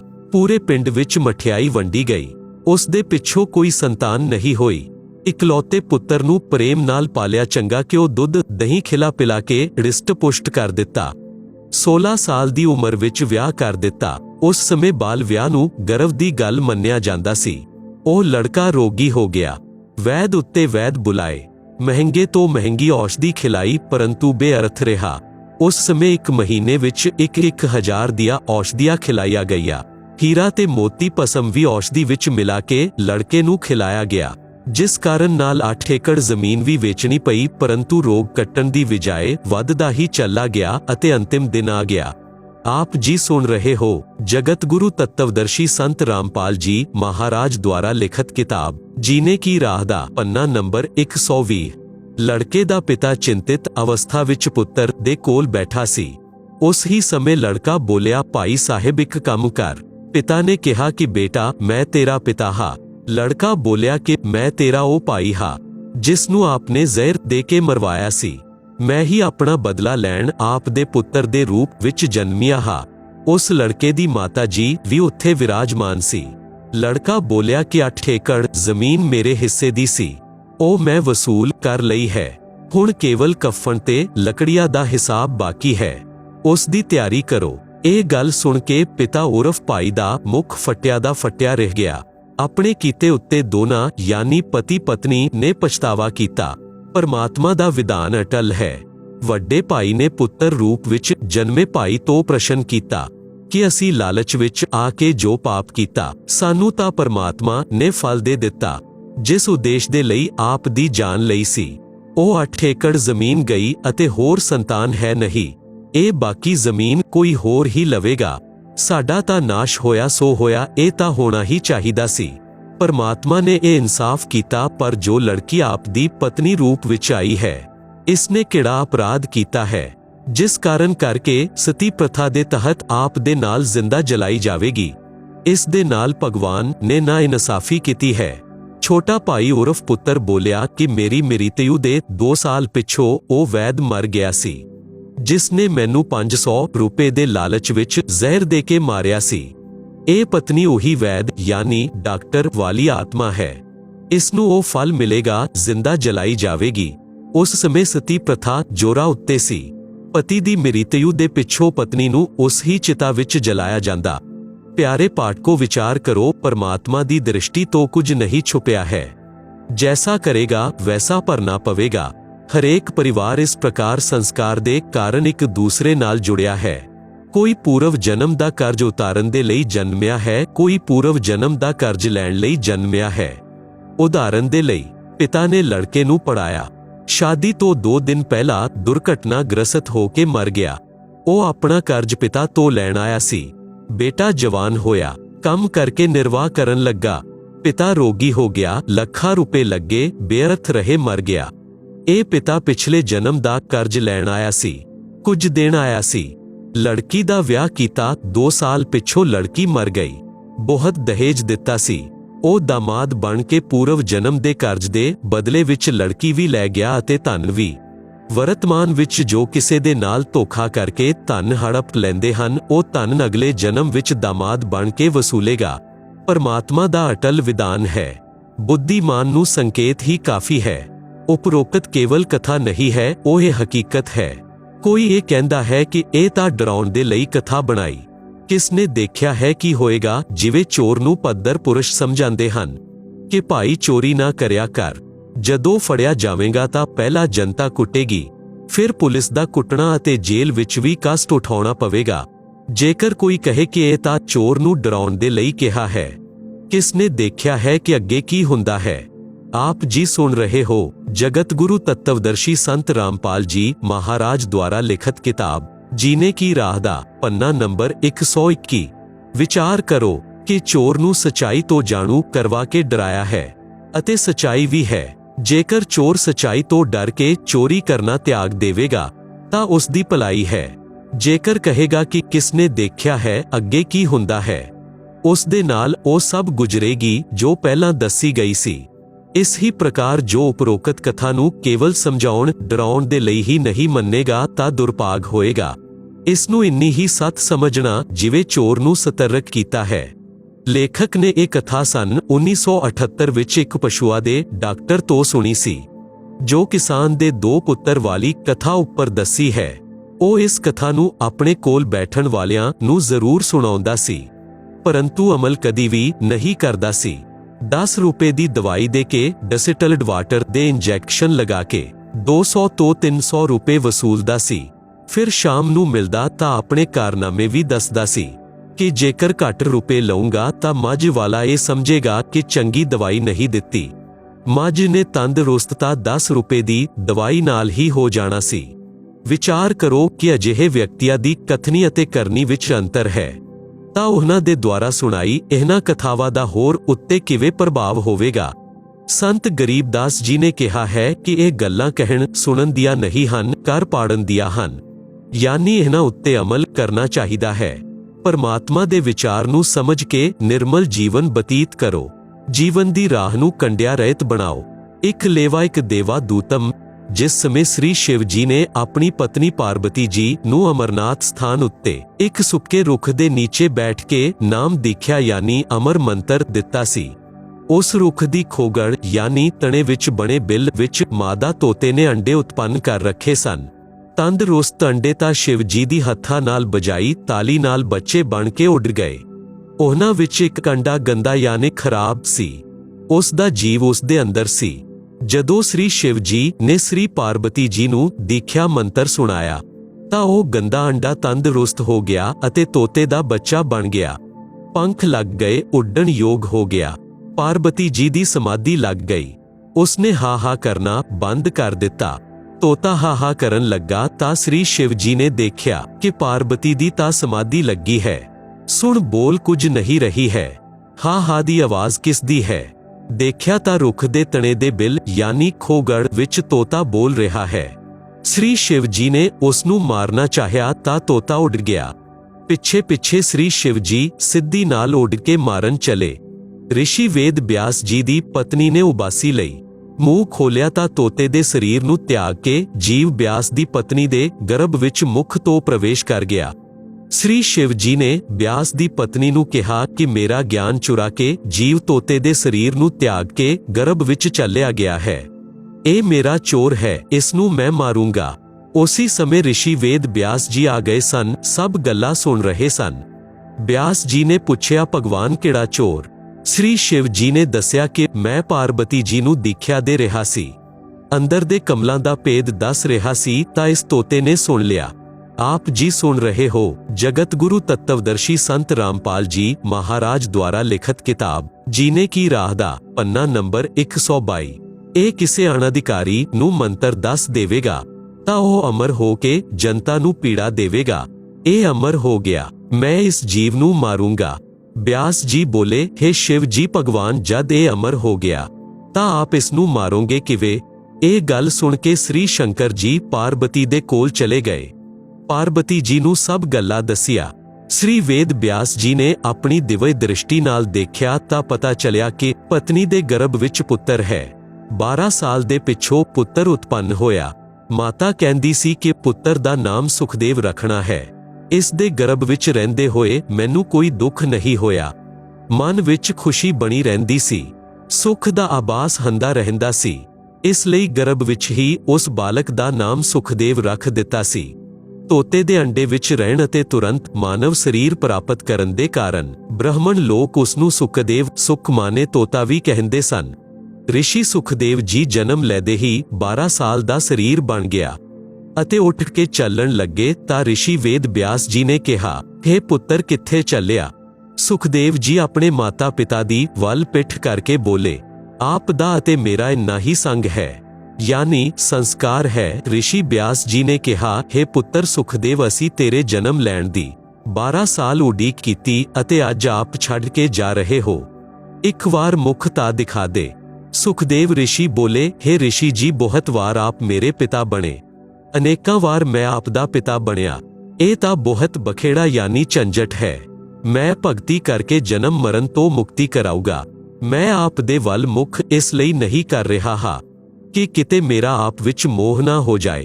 एक संत गरीबदास जी ने बाणी द्वारा दस्या है कि एक लेवा एक देवा दूतम, कोई केहू का पिता ना पूतम। ऋण संबंध जूड़ा एक ठाठा, अंत समय सब 12 बाटा। भाव अर्थ। सुखदेव जी ने कहा कि जो परिवार दे सदस्य बेटा पिता आदि आदि नात्या विच हन, ਉਹ ਸਭ ਪੂਰਵ ਜਨਮਾਂ ਦਾ ਰਿਣ ਲੈਣ ਜਾਂ ਦੇਣ ਦੇ ਲਈ ਜੁੜੇ ਹਨ। ਅਸਲ ਵਿੱਚ ਕਿਸੇ ਦਾ ਪਿਤਾ ਪੁੱਤਰ ਨਹੀਂ ਹੈ। ਮ੍ਰਿਤਯੂ ਦੇ ਉਪਰੰਤ ਸਭ ਆਪਣੇ ਆਪਣੇ ਸੰਸਕਾਰ ਵਸ਼ ਭਿੰਨ ਸਥਾਨਾਂ ਉੱਤੇ ਜਾ ਕੇ ਹੋਰ ਸਰੀਰ ਧਾਰਨ ਕਰ ਲੈਂਦੇ ਹਨ। ਇਸ ਲਈ ਕੋਈ ਕਿਸੇ ਦਾ ਪਿਤਾ ਪੁੱਤਰ ਨਹੀਂ ਹੈ। ਪਾਠਕਾਂ ਨੇ ਉੱਪਰ ਕਿਸਾਨ ਦੇ ਪੁੱਤਰਾਂ ਵਾਲੀ ਕਥਾ ਵਿੱਚ ਪੜ੍ਹਿਆ ਹੈ ਕਿ ਭਾਈ ਨੇ ਛੋਟੇ ਮੌਸੀ ਦੇ ਪੁੱਤਰ ਨੂੰ 8 ਏਕੜ ਜ਼ਮੀਨ ਦੇ ਲਾਲਚ ਵਿੱਚ ਮਰਵਾਇਆ, ਤਾਂ ਉਹੀ ਜੀਵ ਉਸ ਦਾ ਪੁੱਤਰ ਬਣ ਕੇ ਆਪਣਾ ਰਿਣ ਲੈਣ ਜੰਮਿਆ ਅਤੇ ਆਪਣਾ ਹਿਸਾਬ ਚੁੱਕਦਾ ਕਰਕੇ ਮਰ ਗਿਆ। ਇਸ ਲਈ ਕਿਹਾ ਹੈ ਕਿ ਇੱਕ ਲੇਵਾ ਯਾਨੀ ਰਿਣ ਲੈਣ ਵਾਲਾ, ਇੱਕ ਦੇਵਾ ਯਾਨੀ ਰਿਣ ਚੁਕਾਉਣ ਵਾਲਾ ਦੂਤਮ, ਕੋਈ ਕਿਸੇ ਦਾ ਪਿਤਾ ਨਹੀਂ ਪੂਤਮ। ਰਿਣ ਸੰਬੰਧੀ ਜੁੜਿਆ ਇੱਕ ਠਾਠਾ ਯਾਨੀ ਪਰਿਵਾਰ ਰੂਪ ਵਿੱਚ ਠਾਠ ਨਾਲ ਰਹਿੰਦੇ ਦਿਖਾਈ ਦਿੰਦੇ ਹਨ। ਅਚਾਨਕ ਮ੍ਰਿਤਯੂ ਹੋ ਜਾਂਦੀ ਹੈ। ਅੰਤ ਸਮੇਂ ਵਿੱਚ 12 ਬਾਟਾ ਯਾਨੀ ਮ੍ਰਿਤਯੂ ਦੇ ਪਿੱਛੋਂ ਕੋਈ ਕਿਤੇ ਹੋਰ ਜਨਮ ਲਏਗਾ। 12 ਬਾਟ ਯਾਨੀ 12 ਰਸਤਿਆ ਉੱਤੇ ਚਲੇ ਜਾਣਗੇ। ਇੰਨੀ ਵਾਰਤਾ ਪਿਤਾ ਨਾਲ ਕਰਕੇ ਸੁਖਦੇਵ ਆਕਾਸ਼ ਵਿੱਚ ਉੱਡ ਕੇ ਹੋਰ ਸਥਾਨ ਉੱਤੇ ਚਲਿਆ ਗਿਆ। ਪਿਆਰੇ ਪਾਠਕੋ, ਇਸ ਲਈ ਭਗਤੀ ਕਰੋ, ਜੀਵ ਦਾ ਕਲਿਆਣ ਕਰਵਾਓ। ਕੇਵਲ ਪਰਿਵਾਰ ਦੇ ਨਾਲ ਚਿਪਕ ਕੇ ਆਪਣਾ ਜੀਵਨ ਨਸ਼ਟ ਨਾ ਕਰੋ। ਪਰਮਾਤਮਾ ਦੀ ਭਗਤੀ ਨਾਲ ਰਿਣ ਵੀ ਸਰਲਤਾ ਨਾਲ ਉਤਰ ਜਾਏਗਾ।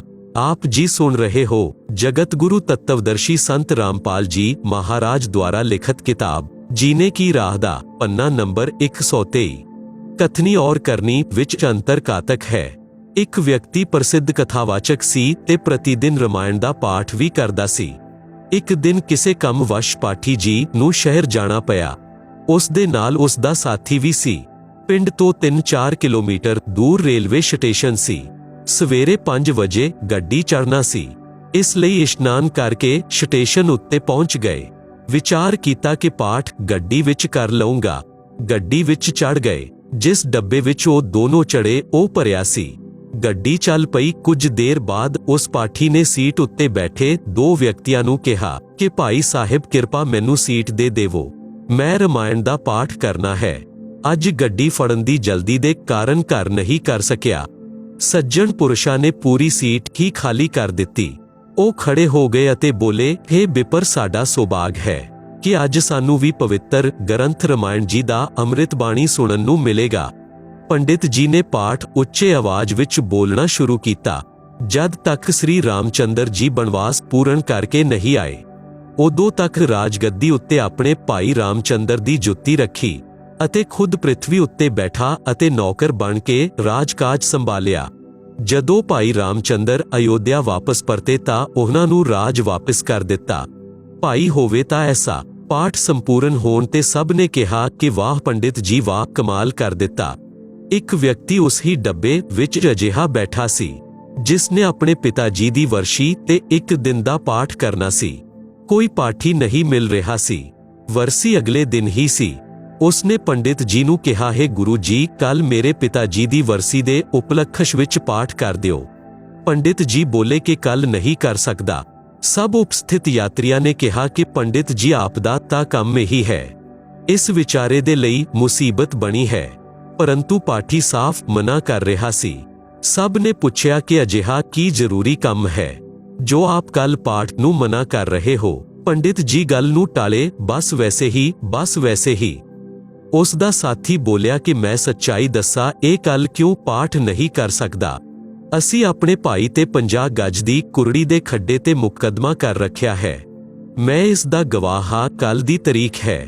ਉਪਸਥਿਤ ਵਿਅਕਤੀ ਬੋਲੇ ਕਿ ਹੇ ਪੰਡਤ ਜੀ, ਕਥਾ ਤਾਂ ਕਿੰਨੀ ਮਾਰਮਿਕ ਸੁਣਾਈ ਅਤੇ ਆਪ ਅਮਲ ਕਤਈ ਨਹੀਂ ਕਰਦੇ। ਅਜਿਹੇ ਵਿਅਕਤੀ ਦੇ ਦੁਆਰਾ ਕੀਤੀ ਗਈ ਕਥਾ ਦਾ ਸ਼ਰੋਤਾਵਾਂ ਉੱਤੇ ਕੀ ਪ੍ਰਭਾਵ ਪਵੇਗਾ। ਕਬੀਰ ਜੀ ਨੇ ਕਿਹਾ ਹੈ ਕਿ ਕਬੀਰ ਕਰਨੀ ਤਜ ਕਥਨੀ ਕਥੈ, ਅਗਿਆਨੀ ਦਿਨ ਰਾਤ ਕੁਕਰ ਕੁੱਤੇ ਜਿਉ ਭੌਂਕਤ ਫਿਰੈ, ਸੁਣੀ ਸੁਣਾਈ ਬਾਤ। ਗਰੀਬਦਾਸ ਜੀ ਨੇ ਕਿਹਾ ਹੈ ਕਿ ਗਰੀਬ ਬੀਜਕ ਕੀ ਬਾਤਾ ਕਹੈ, ਬੀਜਕ ਨਾਹੀ ਹਾਥ, ਪ੍ਰਿਥਵੀ ਡੋਬਨ ਉਤਰੇ, ਇਹ ਕਹਿ ਕੇ ਮੀਠੀ ਬਾਤ। ਆਪ ਜੀ ਸੁਣ ਰਹੇ ਹੋ ਜਗਤ ਗੁਰੂ ਤੱਤਵਦਰਸ਼ੀ ਸੰਤ ਰਾਮਪਾਲ ਜੀ ਮਹਾਰਾਜ ਦੁਆਰਾ ਲਿਖਤ ਕਿਤਾਬ ਜੀਨੇ ਕੀ ਰਾਹ ਦਾ ਪੰਨਾ ਨੰਬਰ 124। ਸ਼ਬਦ ਅਰਥ ਬਾਣੀ ਨੰਬਰ 1। ਜੋ ਵਿਅਕਤੀ ਕਹਿੰਦੇ ਹਨ ਗਿਆਨ ਦੀਆਂ ਗੱਲਾਂ ਹੋਰਾਂ ਨੂੰ ਸਿੱਖਿਆ ਦਿੰਦੇ ਹਨ ਕਿ ਕਿਸੇ ਦਾ ਬੁਰਾ ਨਾ ਕਰੋ, ਪਰੰਤੂ ਖੁਦ ਗਲਤੀ ਕਰਦੇ ਹਨ, ਉਹ ਅਧਿਆਤਮਕ ਗੁਰੂ ਉਸ ਕੁੱਤੇ ਦੇ ਬਰਾਬਰ ਹਨ ਜੋ ਬੇਅਰਥ ਵਿੱਚ ਭੌਂਕਦਾ ਰਹਿੰਦਾ ਹੈ। ਉਸੇ ਤਰ੍ਹਾਂ ਇਹ ਧਰਮ ਗੁਰੂ ਇੱਕ ਦੂਜੇ ਤੋਂ ਕਥਾ ਸੁਣ ਕੇ ਅਨੁਆਈਆਂ ਨੂੰ ਸੁਣਾਉਂਦੇ ਰਹਿੰਦੇ ਹਨ, ਖੁਦ ਅਮਲ ਨਹੀਂ ਕਰਦੇ। ਬਾਣੀ ਨੰਬਰ 2। ਉਹ ਆਗਿਆਨੀ ਧਰਮ ਗੁਰੂ ਤੱਤਵ ਗਿਆਨ ਕਹਿ ਕੇ ਕੋਰੇ ਅਗਿਆਨ ਦਾ ਪ੍ਰਚਾਰ ਕਰਦੇ ਹਨ, ਕਿਉਂਕਿ ਉਹਨਾਂ ਨੂੰ ਤੱਤਵ ਗਿਆਨ ਤਾਂ ਪਤਾ ਨਹੀਂ ਹੈ। ਉਹ ਝੂਠੇ ਵਿਅਕਤੀ ਧਰਤੀ ਤੇ ਮਾਨਵ ਦੇ ਅਨਮੋਲ ਜੀਵਨ ਦਾ ਨਾਸ਼ ਕਰਨ ਦੇ ਲਈ ਜੰਮੇ ਹੁੰਦੇ ਹਨ। ਸਤਸੰਗ ਤੋਂ ਮਿਲੀ ਭਗਤੀ ਦੀ ਰਾਹ। ਸੰਤ ਨਿਤਾਨੰਦ ਜੀ ਦਾ ਬਚਪਨ ਦਾ ਨਾਮ ਨੰਦਲਾਲ ਸੀ। ਉਹ ਬ੍ਰਾਹਮਣ ਕੁਲ ਵਿੱਚ ਜਨਮੇ ਸਨ। ਸੰਤ ਗਰੀਬਦਾਸ ਜੀ ਪਿੰਡ ਛੁੜਾਨੀ ਜ਼ਿਲ੍ਹਾ ਝੱਜਰ ਦੇ ਕੁਝ ਸਮੇਂ ਸਮਕਾਲੀਨ ਸਨ। ਸੰਤ ਗਰੀਬਦਾਸ ਜੀ ਦਾ ਜੀਵਨ ਸੰਨ 1717 ਤੋਂ 1778 ਤੱਕ ਰਿਹਾ ਸੀ। ਉਸ ਸਮੇਂ ਬ੍ਰਾਹਮਣਾਂ ਦਾ ਵਿਸ਼ੇਸ਼ ਸਨਮਾਨ ਕੀਤਾ ਜਾਂਦਾ ਸੀ, ਸਰਵਉੱਚ ਜਾਤੀ ਮੰਨੀ ਜਾਂਦੀ ਸੀ, ਜਿਸ ਕਾਰਨ ਕਰਕੇ ਗਰਭ ਦਾ ਹੋਣਾ ਸੁਭਾਵਿਕ ਸੀ। ਨੰਦਲਾਲ ਜੀ ਦੇ ਮਾਤਾ-ਪਿਤਾ ਦਾ ਦੇਹਾਂਤ ਹੋ ਗਿਆ ਸੀ। ਉਸ ਸਮੇਂ ਉਹ 7 ਜਾਂ 8 ਸਾਲ ਦੇ ਸਨ। ਆਪ ਜੀ ਦੇ ਨਾਨਾ ਜੀ ਨਾਰਨੌਲ ਦੇ ਨਵਾਬ ਦੇ ਦਫ਼ਤਰ ਵਿੱਚ ਉੱਚ ਪਦ ਉੱਤੇ ਵਿਰਾਜਮਾਨ ਸਨ। ਆਪ ਜੀ ਦਾ ਪਾਲਣ ਪੋਸ਼ਣ ਨਾਨਾ ਨਾਨੀ ਜੀ ਨੇ ਕੀਤਾ। ਸਿੱਖਿਆ ਦੇ ਉਪਰੰਤ ਨਾਨਾ ਜੀ ਨੇ ਆਪਣੇ ਦੋਹਤੇ ਨੰਦਲਾਲ ਨੂੰ ਨਾਰਨੌਲ ਵਿੱਚ ਤਹਿਸੀਲਦਾਰ ਲਗਵਾ ਦਿੱਤਾ। ਇੱਕ ਤਾਂ ਜਾਤੀ ਬ੍ਰਾਹਮਣ, ਦੂਸਰਾ ਉਸ ਸਮੇਂ ਤਹਿਸੀਲਦਾਰ ਦਾ ਪਦ, ਜਿਸ ਕਾਰਨ ਹੰਕਾਰ ਦਾ ਹੋਣਾ ਆਮ ਗੱਲ ਹੈ। ਤਹਿਸੀਲਦਾਰ ਜੀ ਦਾ ਵਿਆਹ ਵੀ ਨਾਨਾ ਨਾਨੀ ਨੇ ਕਰ ਦਿੱਤਾ ਸੀ। ਤਹਿਸੀਲਦਾਰ ਜੀ ਦੇ ਮਹਲ ਤੋਂ ਥੋੜੀ ਦੂਰੀ ਉੱਤੇ ਇੱਕ ਵੈਸ਼ਣਵ ਸੰਤ ਸ੍ਰੀ ਗੁਮਾਨੀ ਦਾਸ ਜੀ ਆਪਣੇ ਕਿਸੇ ਭਗਤ ਦੇ ਘਰ ਸਤਸੰਗ ਕਰ ਰਹੇ ਸਨ। ਉਹ ਸ੍ਰੀ ਵਿਸ਼ਨੂੰ ਜੀ ਦੇ ਭਗਤ ਸਨ। ਸਰਵ ਸੰਤ ਜਨ ਆਪਣੇ ਸਤਸੰਗ ਵਿੱਚ ਪਰਮਾਤਮਾ ਕਬੀਰ ਜੀ ਦੀ ਅੰਮ੍ਰਿਤ ਬਾਣੀ ਦਾ ਸਹਿਯੋਗ ਜ਼ਰੂਰ ਲੈਂਦੇ ਸਨ। ਸਤਸੰਗ ਵਿੱਚ ਦੱਸਿਆ ਗਿਆ ਕਿ ਮਾਨਵ ਜੀਵਨ ਕਿਸ ਲਈ ਪ੍ਰਾਪਤ ਹੁੰਦਾ ਹੈ, ਪਰੰਤੂ ਸਤਸੰਗ ਨਾ ਸੁਣਨ ਦੇ ਕਾਰਨ ਸੰਸਾਰਿਕ ਉਠਾ ਪਟਕ ਵਿੱਚ ਆਪਣਾ ਅਨਮੋਲ ਮਾਨਵ ਜੀਵਨ ਨਸ਼ਟ ਕਰ ਜਾਂਦਾ ਹੈ। ਅਗਿਆਨ ਦੇ ਕਾਰਨ ਜੀਵ ਧਨ ਪਦ ਤੇ ਜਾਤੀ ਦਾ ਅਭਿਮਾਨ ਕਰਦਾ ਹੈ। ਭਗਤੀ ਨਾ ਕਰਨ ਵਾਲਾ ਪ੍ਰਾਣੀ ਅਗਲੇ ਜਨਮ ਵਿੱਚ ਗਧੇ, ਕੁੱਤੇ, ਬੈਲ ਆਦਿ ਪਸ਼ੂ ਪੰਛੀਆਂ ਦੇ ਸਰੀਰ ਵਿੱਚ ਕਸ਼ਟ ਉਠਾਉਂਦਾ ਹੈ। ਇਸ ਲਈ ਅਭਿਮਾਨ ਤਿਆਗ ਕੇ ਪੂਰਨ ਸੰਤ ਤੋਂ ਦੀਖਿਆ ਲੈ ਕੇ ਆਪਣਾ ਕਲਿਆਣ ਕਰਵਾਉਣਾ ਚਾਹੀਦਾ ਹੈ, ਨਹੀਂ ਤਾਂ ਪਰਬਤ ਤੋਂ ਵੀ ਭਾਰੀ ਕਸ਼ਟ ਭੋਗਣਾ ਪਏਗਾ। ਸਤਸੰਗ ਦੀ ਆਵਾਜ਼ ਸੁਣ ਕੇ ਤਹਿਸੀਲਦਾਰ ਮਕਾਨ ਦੀ ਛੱਤ ਉੱਤੇ ਕੁਰਸੀ ਲੈ ਕੇ ਬੈਠ ਗਿਆ। ਪੂਰਾ ਸਤਸੰਗ ਸੁਣਿਆ। ਦੀਖਿਆ ਲੈਣ ਦੀ ਪ੍ਰਬਲ ਪ੍ਰੇਰਣਾ ਬਣ ਗਈ, ਪਰੰਤੂ ਜਾਤੀ ਅਤੇ ਪਦ ਦਾ ਹੰਕਾਰ ਪਰੇਸ਼ਾਨ ਕਰ ਰਿਹਾ ਸੀ। ਬ੍ਰਾਹਮਣਾਂ ਦੀ ਕਿੰਨੀ ਇੱਜ਼ਤ ਹੈ, ਫਿਰ ਮੈਂ ਤਹਿਸੀਲਦਾਰ ਹਾਂ। ਸਤਸੰਗ ਵਿੱਚ ਸਮਾਨ ਲੋਕ ਜਾਂਦੇ ਹਨ, ਮੈਨੂੰ ਸ਼ਰਮ ਲੱਗੇਗੀ, ਕਿਵੇਂ ਜਾਊਂਗਾ। ਆਸ਼ਰਮ ਵਿੱਚ ਸਵਾਮੀ ਗੁਮਾਨੀ ਦਾਸ ਜੀ ਦਾ ਆਸ਼ਰਮ ਨਾਰਨੌਲ ਸ਼ਹਿਰ ਤੋਂ ਲਗਭਗ 1.5 ਕਿਲੋਮੀਟਰ ਤੇ ਸੀ। ਅੰਤ ਵਿੱਚ ਇੱਕ ਦਿਨ ਫੈਸਲਾ ਲਿਆ ਕਿ ਸਵੇਰੇ ਵਕਤ ਨਾਲ ਆਸ਼ਰਮ ਵਿੱਚ ਪਹੁੰਚ ਜਾਊਂਗਾ। ਹੋਰ ਵਿਅਕਤੀ ਜਾਣਗੇ, ਉਦੋਂ ਤੱਕ ਤਾਂ ਦੀਖਿਆ ਲੈ ਕੇ ਵਾਪਸ ਆਊਂਗਾ। ਸਤਸੰਗ ਕਰਕੇ ਸੰਤ ਜੀ ਆਸ਼ਰਮ ਵਿੱਚ ਚਲੇ ਗਏ। ਆਪ ਜੀ ਸੁਣ ਰਹੇ ਹੋ ਜਗਤ ਗੁਰੂ ਤੱਤਵਦਰਸ਼ੀ ਸੰਤ ਰਾਮਪਾਲ ਜੀ ਮਹਾਰਾਜ ਦੁਆਰਾ ਲਿਖਤ ਕਿਤਾਬ ਜੀਨੇ ਕੀ ਰਾਹ ਦਾ ਪੰਨਾ ਨੰਬਰ 125। ਸਵੇਰੇ ਉੱਠ ਕੇ ਕੁਝ ਦੇਰ ਸੈਰ ਕਰਦੇ ਸਨ।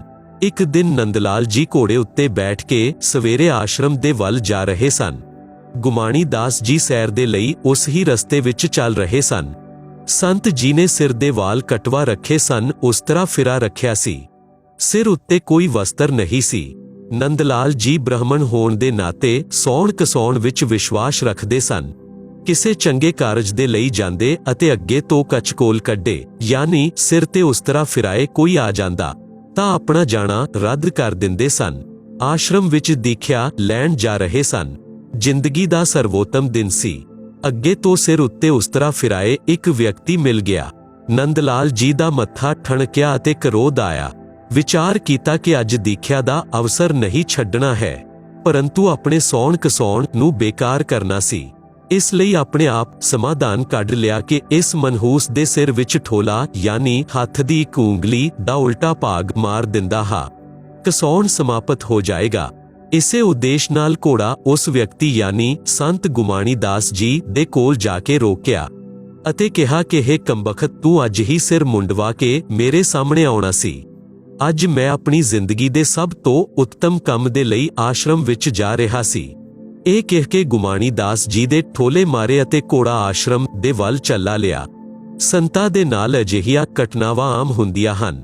ਉਹ ਅਧਿਕ ਧਿਆਨ ਨਹੀਂ ਦਿੰਦੇ। ਵਿਚਾਰ ਤਾਂ ਕੀਤਾ ਕਿ ਵਿਅਕਤੀ ਸੱਭਿਅਕ ਅਤੇ ਕੋਈ ਉੱਚ ਅਧਿਕਾਰੀ ਅਤੇ ਉੱਚ ਕੁਲ ਦਾ ਲੱਗ ਰਿਹਾ ਸੀ। ਕੰਮ ਪਾਲੀਆ ਵਾਲੇ ਕਰ ਗਿਆ। ਨੰਦਲਾਲ ਆਸ਼ਰਮ ਵਿੱਚ ਗਿਆ। ਉੱਥੇ ਸੰਤ ਦੇ ਸ਼ਿਸ਼ ਮਿਲੇ। ਰਾਮ ਰਾਮ ਹੋਈ।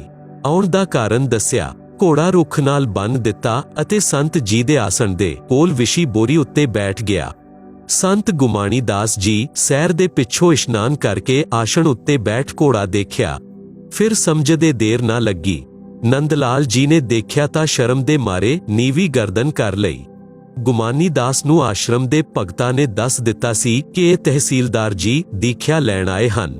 ਨੰਦਲਾਲ ਜੀ ਸੰਤ ਦੇ ਚਰਨਾਂ ਵਿੱਚ ਗਿਰ ਗਏ ਅਤੇ ਠੋਲਾ ਮਾਰਨ ਦਾ ਕਾਰਨ ਦੱਸਿਆ।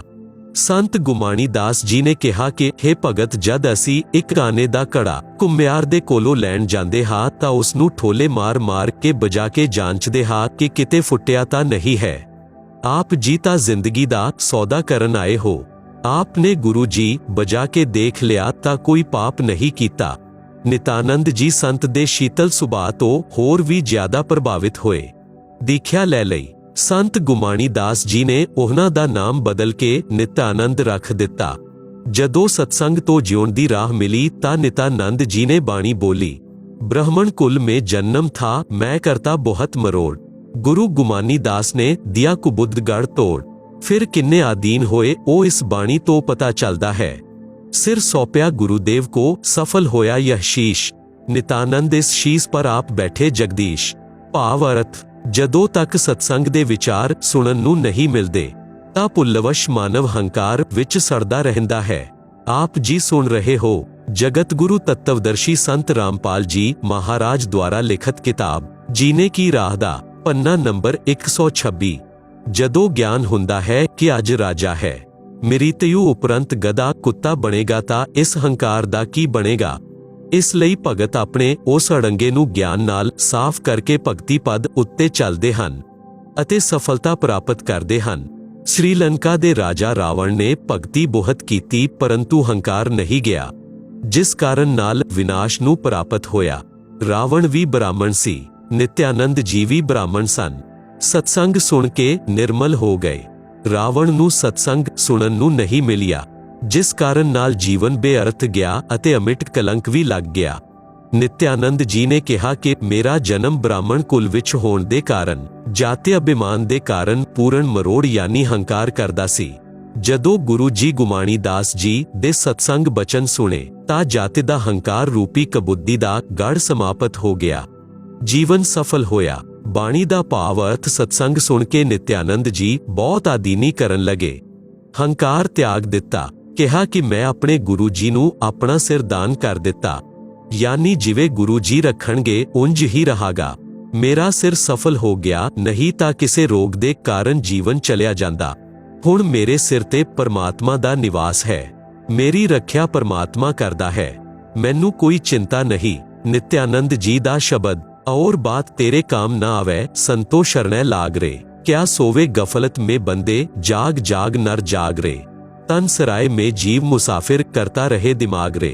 रात बसेरा कर ले डेरा, चले सवेरा त्याग रे। और बात तेरे काम ना आवे संतो शरणै लाग रे। क्या सोवे गफलत में बंदे, जाग जाग नर जाग रे। उमदा चोला बना अनमोला, लगे दाग पर दाग रे। 2 दिन की गुजरान जगत में, जले बिरानी आग रे। और बात तेरे काम ना आवे संतो शरणै लाग रे। क्या सोवे गफलत में बंदे, जाग जाग नर जाग रे। कुबुद्ध कांचली चढ़ रही चित पर, तू होया मनुष्य से नाग रे। सूझै नहीं सजन सुख सागर, बिना प्रेम बैराग रे। और बात तेरे काम ना आवे संतो शरणै लाग रे। क्या सोवे गफलत में बंदे, जाग जाग नर जाग रे। हर सुमरे 100 हंस कहावे, कामी क्रोधी काग रे। पवरा ना परमे विष के बण में, चल बेगमपुर बाग रे। और बात तेरे काम ना आवे संतो शरणै लाग रे।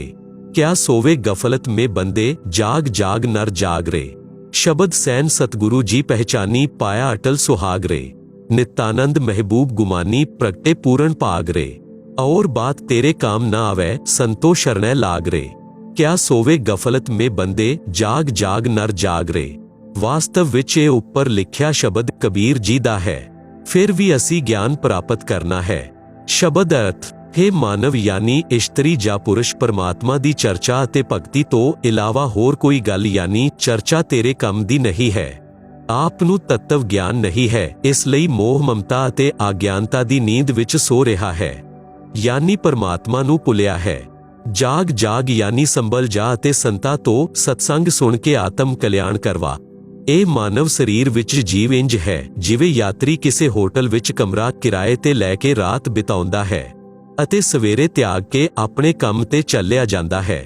ਇਸ ਤਰ੍ਹਾਂ ਇਸ ਸਰੀਰ ਰੂਪੀ ਹੋਟਲ ਵਿੱਚ ਜੀਵ ਯਾਤਰੀ ਦੇ ਸਮਾਨ ਹੈ।